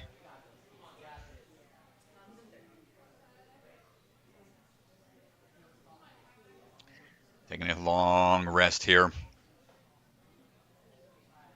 Rest and recover, because now goes from cliff ledges down to alternating vertical limit ledges. Those blue underclings. It's all they have to grip, and you got to rotate around. There's no way to really skip on those, and gets a couple moves a little deeper into it. But those vertical limit holds are not easy. Great run from Tyler Smith. It's gonna be tough to beat. Yeah, dude, this was so impressive. Saves it with one hand. Oy. Keeps his feet up. Look at how low to the ground he is, and he's able to keep his feet up there. Fixes the hat real quick. not stressed at all. Yeah, like, oh, that was all planned. Chilling here for a second, and then let's see on the vertical limits. Yeah, you got to rotate around because those opposite ends have the ledge. Just overshoots it a little bit. That one index finger not getting much purchase there. And here we go, folks. Jackson Erdos. 2 athletes to go here. Jackson Erdos, it's going to be difficult for him. He's coming in with 2 consecutive wins at Jungle Gym and at Stanford. But he comes into this round starting in 5th place with 40 points. He was 20 points behind Phil at the beginning of this round. Well, they definitely put on some really strong moves, a lot of burnout style courses at Gravity Forge. Chalk up a bit here. We're going with a little bent arm tech for a second. Gotta keep that swing in control. Any backswing is gonna make that rotation move a little harder. Oof. It's so risky, man. Oh, you got that one in pretty good, and the lock-off being put on display again. Go for a big move here. Going to switch hands. Big stretch. You could hear the crowd, the sigh of relief once they get that second peg in there. Yeah, it's like their last chance to really rest before getting onto the bar. Jackson knows this move. Might be a little tough, but great prep with the lock-off. Not going to risk peeling off on the descent. Bumps himself into 2nd place. 1st place, unfortunately, out of reach for him. This is the best he can hope for here. Skipping across. That does bump him into 1st in the burnout. Was trying to go forward facing instead of a vertical limit style. Gets a couple more touch points. Strong run from Mr. Erdos.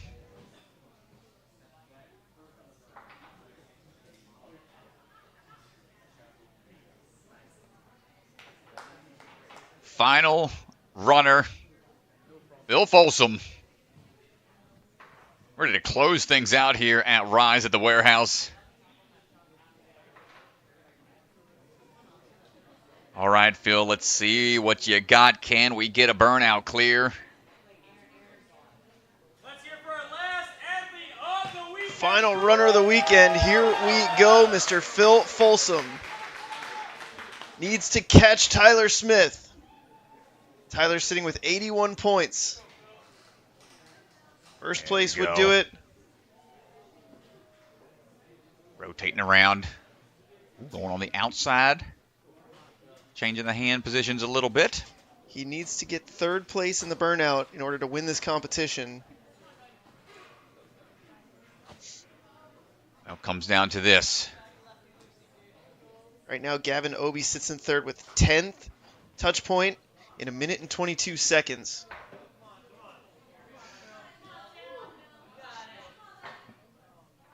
Got just a couple more rotations to make on these. Hold on, Phil. Yeah, he really has to be careful here. Trying to rotate. Oh, my gosh. I think he was checking to make sure he was going to go to the correct side. Yeah. Once that doesn't want to cross body, make it a little tougher for him to try to rotate and get that locked in. Yeah, and this is where it's really going to be the difference here. That bumps him into 2nd place. 74 points. He needs to bump up 2 more spots here. Woo. Quick grab onto that top. Like we said, Gavin Obi sits in third place right now, 1 minute and 22 seconds. He's not going to pass that. Has to get to the touch point. Phil Folsom has to get to this touch point. As soon as he touches the next touch point, I believe it will bump him into first. There it is. He gets to that bar. Oh, man. Living on the edge, Phil Folsom is going to be your winner here on the day, but he wants this burnout win. Looking for the clean sweep. My goodness. This man is on a tear lately. Come on, Phil. He secures the win here. Trying to shake out. And just looking relaxed. Having a full-blown conversation. Doing his taxes. just hanging out.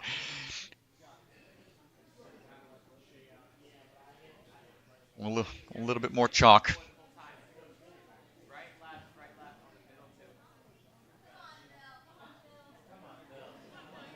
What a Pressure tense mounting. moment when he came down off of that. I can't wait to look at the replay. Boy, here we go. Fighting for it quick, making these moves. The backswing. That does it. So not going to take first in the burnout. But what a run for Phil Folsom. Taking first for the day here at Rise. And man, what a battle. Yeah, look at this strat. It all came down to this. If he lets go right here, he does not win this competition. Somehow, some way, able to hang in for this move here as his body trying to rip him off. That's all he needed was to get that touch point onto the next bar. He's looking around. He's looking at the judge. Whew. My, oh my, what a day. Ladies and gentlemen, thank y'all so much for hanging. And we're going to hang out a little bit longer as Mr. Ethan Swanson definitely wants to chat with Phil Folsom. Hey, and we're going to do our award ceremony. So let's take it on down to Mr. Swanson to chat. Let's chat with our winner.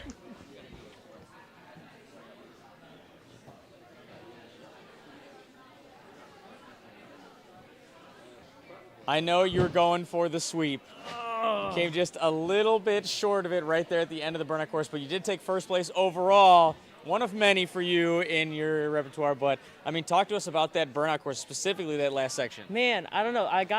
So on the light bulb obstacle, my hand was kind of facing like forward, which means I couldn't really reach around very easily. So I had to spend too much time on that trying to get around. And by the time I got to those little pinchies, I was pretty pumped. As I was reaching, my other hand just shot. So I was like, all right, well, let's just tuck my legs and hope I hold on. It worked, but not exactly what I was going for. You hit something on the way down. Was it a knee that slammed into the board? What was it? So I have no clue. I just remember hold on. So. And you did hold on. Everybody went nuts when you were able to hold that drop. But on that last vertical limit section, you were the only one that held that fourth limit. That next limit is the touch point, which would have given you the sweep. No, I don't know. I was just a little too pumped. Yeah. I was like, because when I do spins, you have to hit your thumb perfectly. Mm-hmm. And on that last one, I hit it, but then my thumb came off, so I couldn't pull on it. Well, I mean, that's how burnout courses go, as you know more than anybody else. But congratulations, first place, unbelievable weekend. Hey, thank you, man. All glory to God. Good job, dude. Well, huge shout out. Phil Folsom is going to be your winner. We're going to turn things down to the podium squad, and we will go down for the awards, and that'll do it for our competition here at Rise. Thanks, everybody, for hanging out. I'm going to go read off these winners, and we'll see y'all at Motive in a couple of weeks. So Strat will head down to the floor. We will pull up our leaderboard here.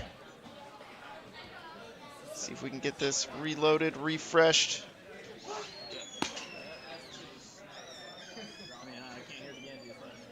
Yeah. Hunter, I'm gonna leave this with you and see if I can grab Strat.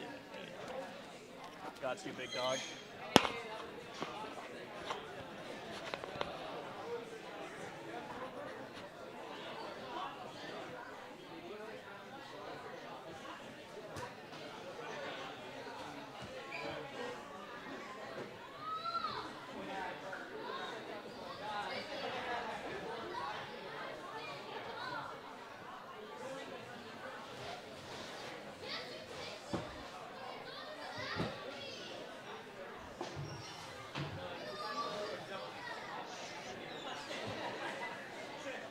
We're ready to go. We're waiting on you.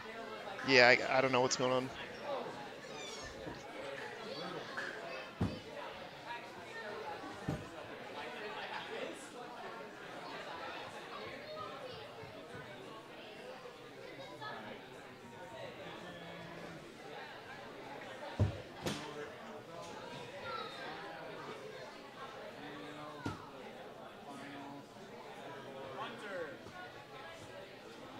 Chris said just we're ready to go whenever.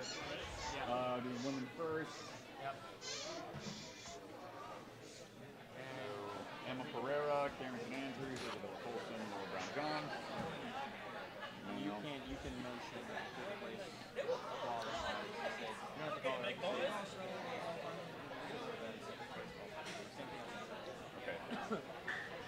Got it. So you want me to do that first before going into the top four? All right. You want to just be kind of near anybody?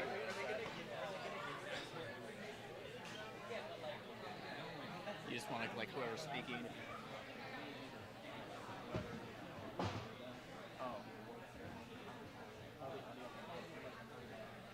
Gotcha. All right, women first. Here we go. All right. Gather around, everybody, for the awards. We are doing podiums. Athletes and spectators, come on over for podium.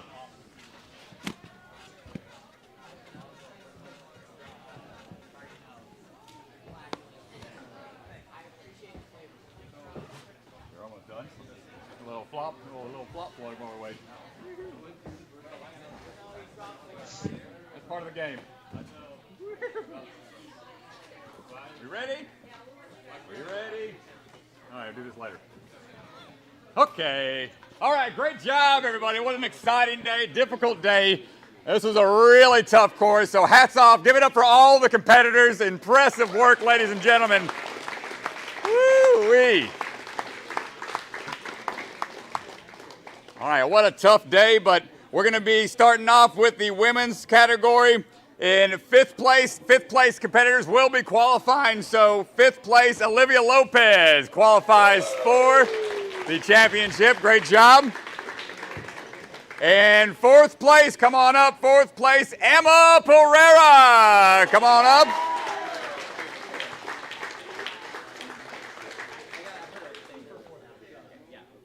All right. In third place, Carrington Andrews. There you go, KK. And second place, Isabella Folsom. Nicely done.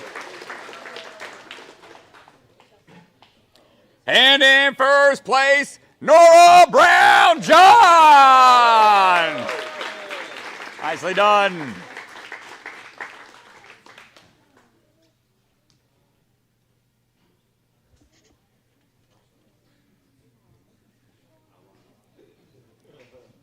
Got all the shots. Everybody's good.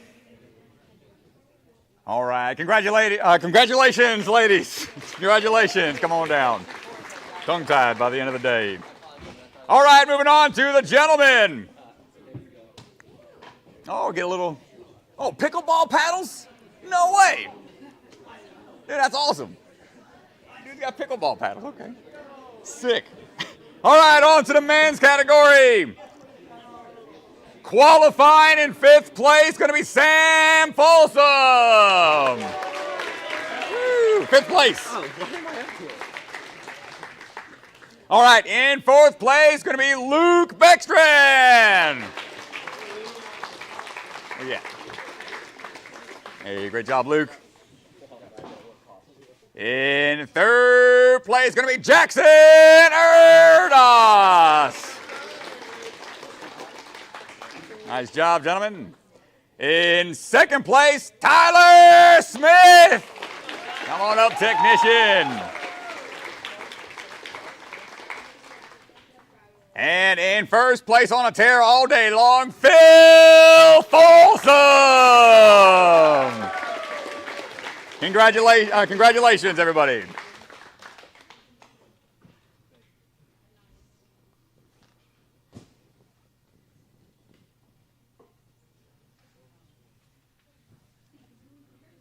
Everybody good? And that'll do it. Come on down, y'all. Great job, everybody. I'm going to hand it off to Mr. Swan.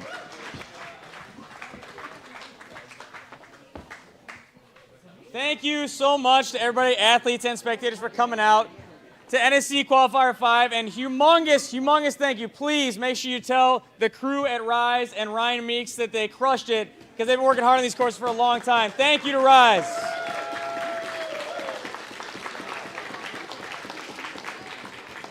I am going to hand this mic off to Ryan. Okay, sure, thanks. Awesome, thanks everyone for coming. Our coaches here are phenomenal. Quinn designed most of this stuff. It's a team effort. We're all designing obstacles, building obstacles. We've had a ton of our staff helping for literally like 9 months. This last year we hosted our first time. It was so much fun. We probably started designing like a week later, and then we were ready to roll this time around this year. So hoping to get it back again next year. If you guys like it, tell these guys. Maybe we'll get it again next year. So NSC crew is great. Our staff is great. Thanks everybody for coming. Yep. Thanks. Oh, yeah, redemption time, yeah, for sure. Just athletes that were signed up to compete, not brothers or parents or whatever. It's 2:30. I'm going to give you till 3:30, so I'll give you an hour of redemption time. Listen, if there are not mats where there should have been mats from previous obstacles, do not do it yet. Ask one of the staff members, somebody with a shirt like this on, make sure we move mats in place. I don't want y'all throwing stuff over carbon bonded foam to hurt yourself. All right, so that is going to do it for our competition here at Rise. Athletes running out onto the floor. A huge thank you to all of our Patreon supporters and all of our sponsors. These competitions would not be possible without your support. Thank you all so much. We have our NSC Youth League coming up. Registration details for that should be coming out soon, I hope. I will try to get that to you guys as soon as I can. Other than that, we'll be at Motive in 2 weeks. Shout out, everybody. Thank you guys so much for checking out the stream, and thank you for supporting us on our Patreon and our sponsors. Have a great weekend.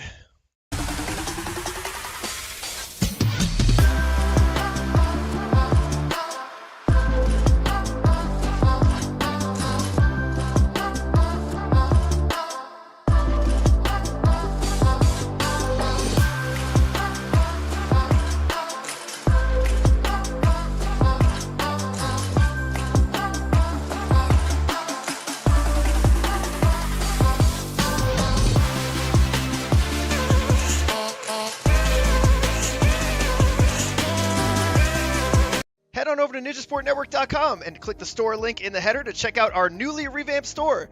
We've got all kinds of great products, t-shirts, hats, sweatshirts, blankets. They're a big hit. The holidays are coming up, just saying. Also, I have a baby to feed, so please buy something.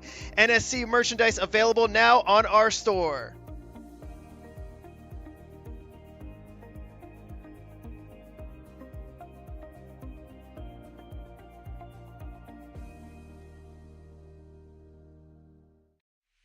Ninja Sport Championship is brought to you by Ninja Master, because scoring your competition shouldn't be an obstacle. It's a Libre Family Restaurant, supporters of the Ronald McDonald House, helping children and families in need. Consider donating today. Biagi Bros, a full-service logistics company with 3PL and supply chain solutions nationwide. Silent Ninja, custom ninja holds for your gym or backyard. Remember, the K is silent. DGS Ninja, the obstacle supplier with product lines designed by some of the best ninjas in the world. Ocean Needs Everyone, the nonprofit organization dedicated to helping save our oceans. Olo, the shoe company striving to make the best footwear for the biggest movement sports. Check out their Sapien X shoes in adult and kid sizes. Barbados Ninja Throwdown. Check out one of the most unique competitions in one of the most beautiful locations, coming August 2025. Slap Chalks, always within reach, no sweat. Check out their new Obsidian Pro line. And Bucket of Chalk, our official chalk sponsor. Reach into the bucket and grab some chalk today.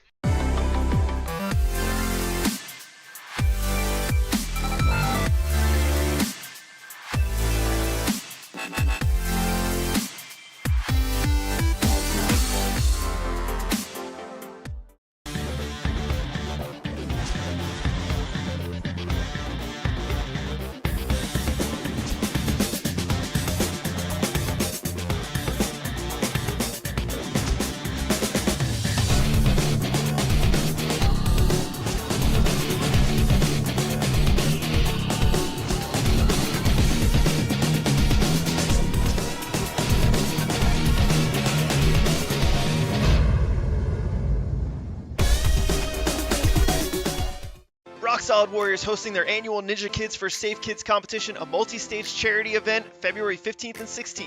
Athletes will run technical and speed courses, an optional tag team competition, and the top 3 qualify for UNAA Worlds. Yeah, I just did a couple test runs. These are so much grippier than the Zantes. It's kind of insane. It feels like I just got an upgrade in a video game.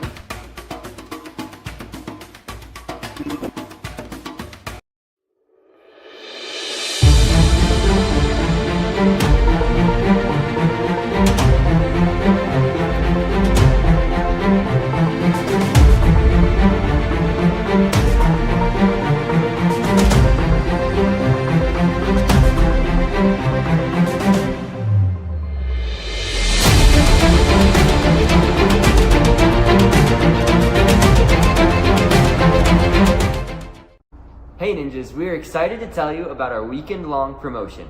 To celebrate this NSC weekend, we're offering a special where any order over $25 on the Bucket of Chalk website will be entered to win a golden ticket.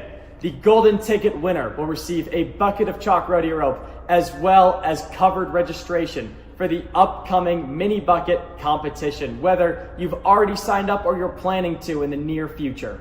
This youth competition has 4 divisions, allowing anyone 13 under to experience the excitement and thrill of a Bucket of Chalk competition. The event will be held here at Ninja Intensity June 7th and 8th. Good luck and happy chalking.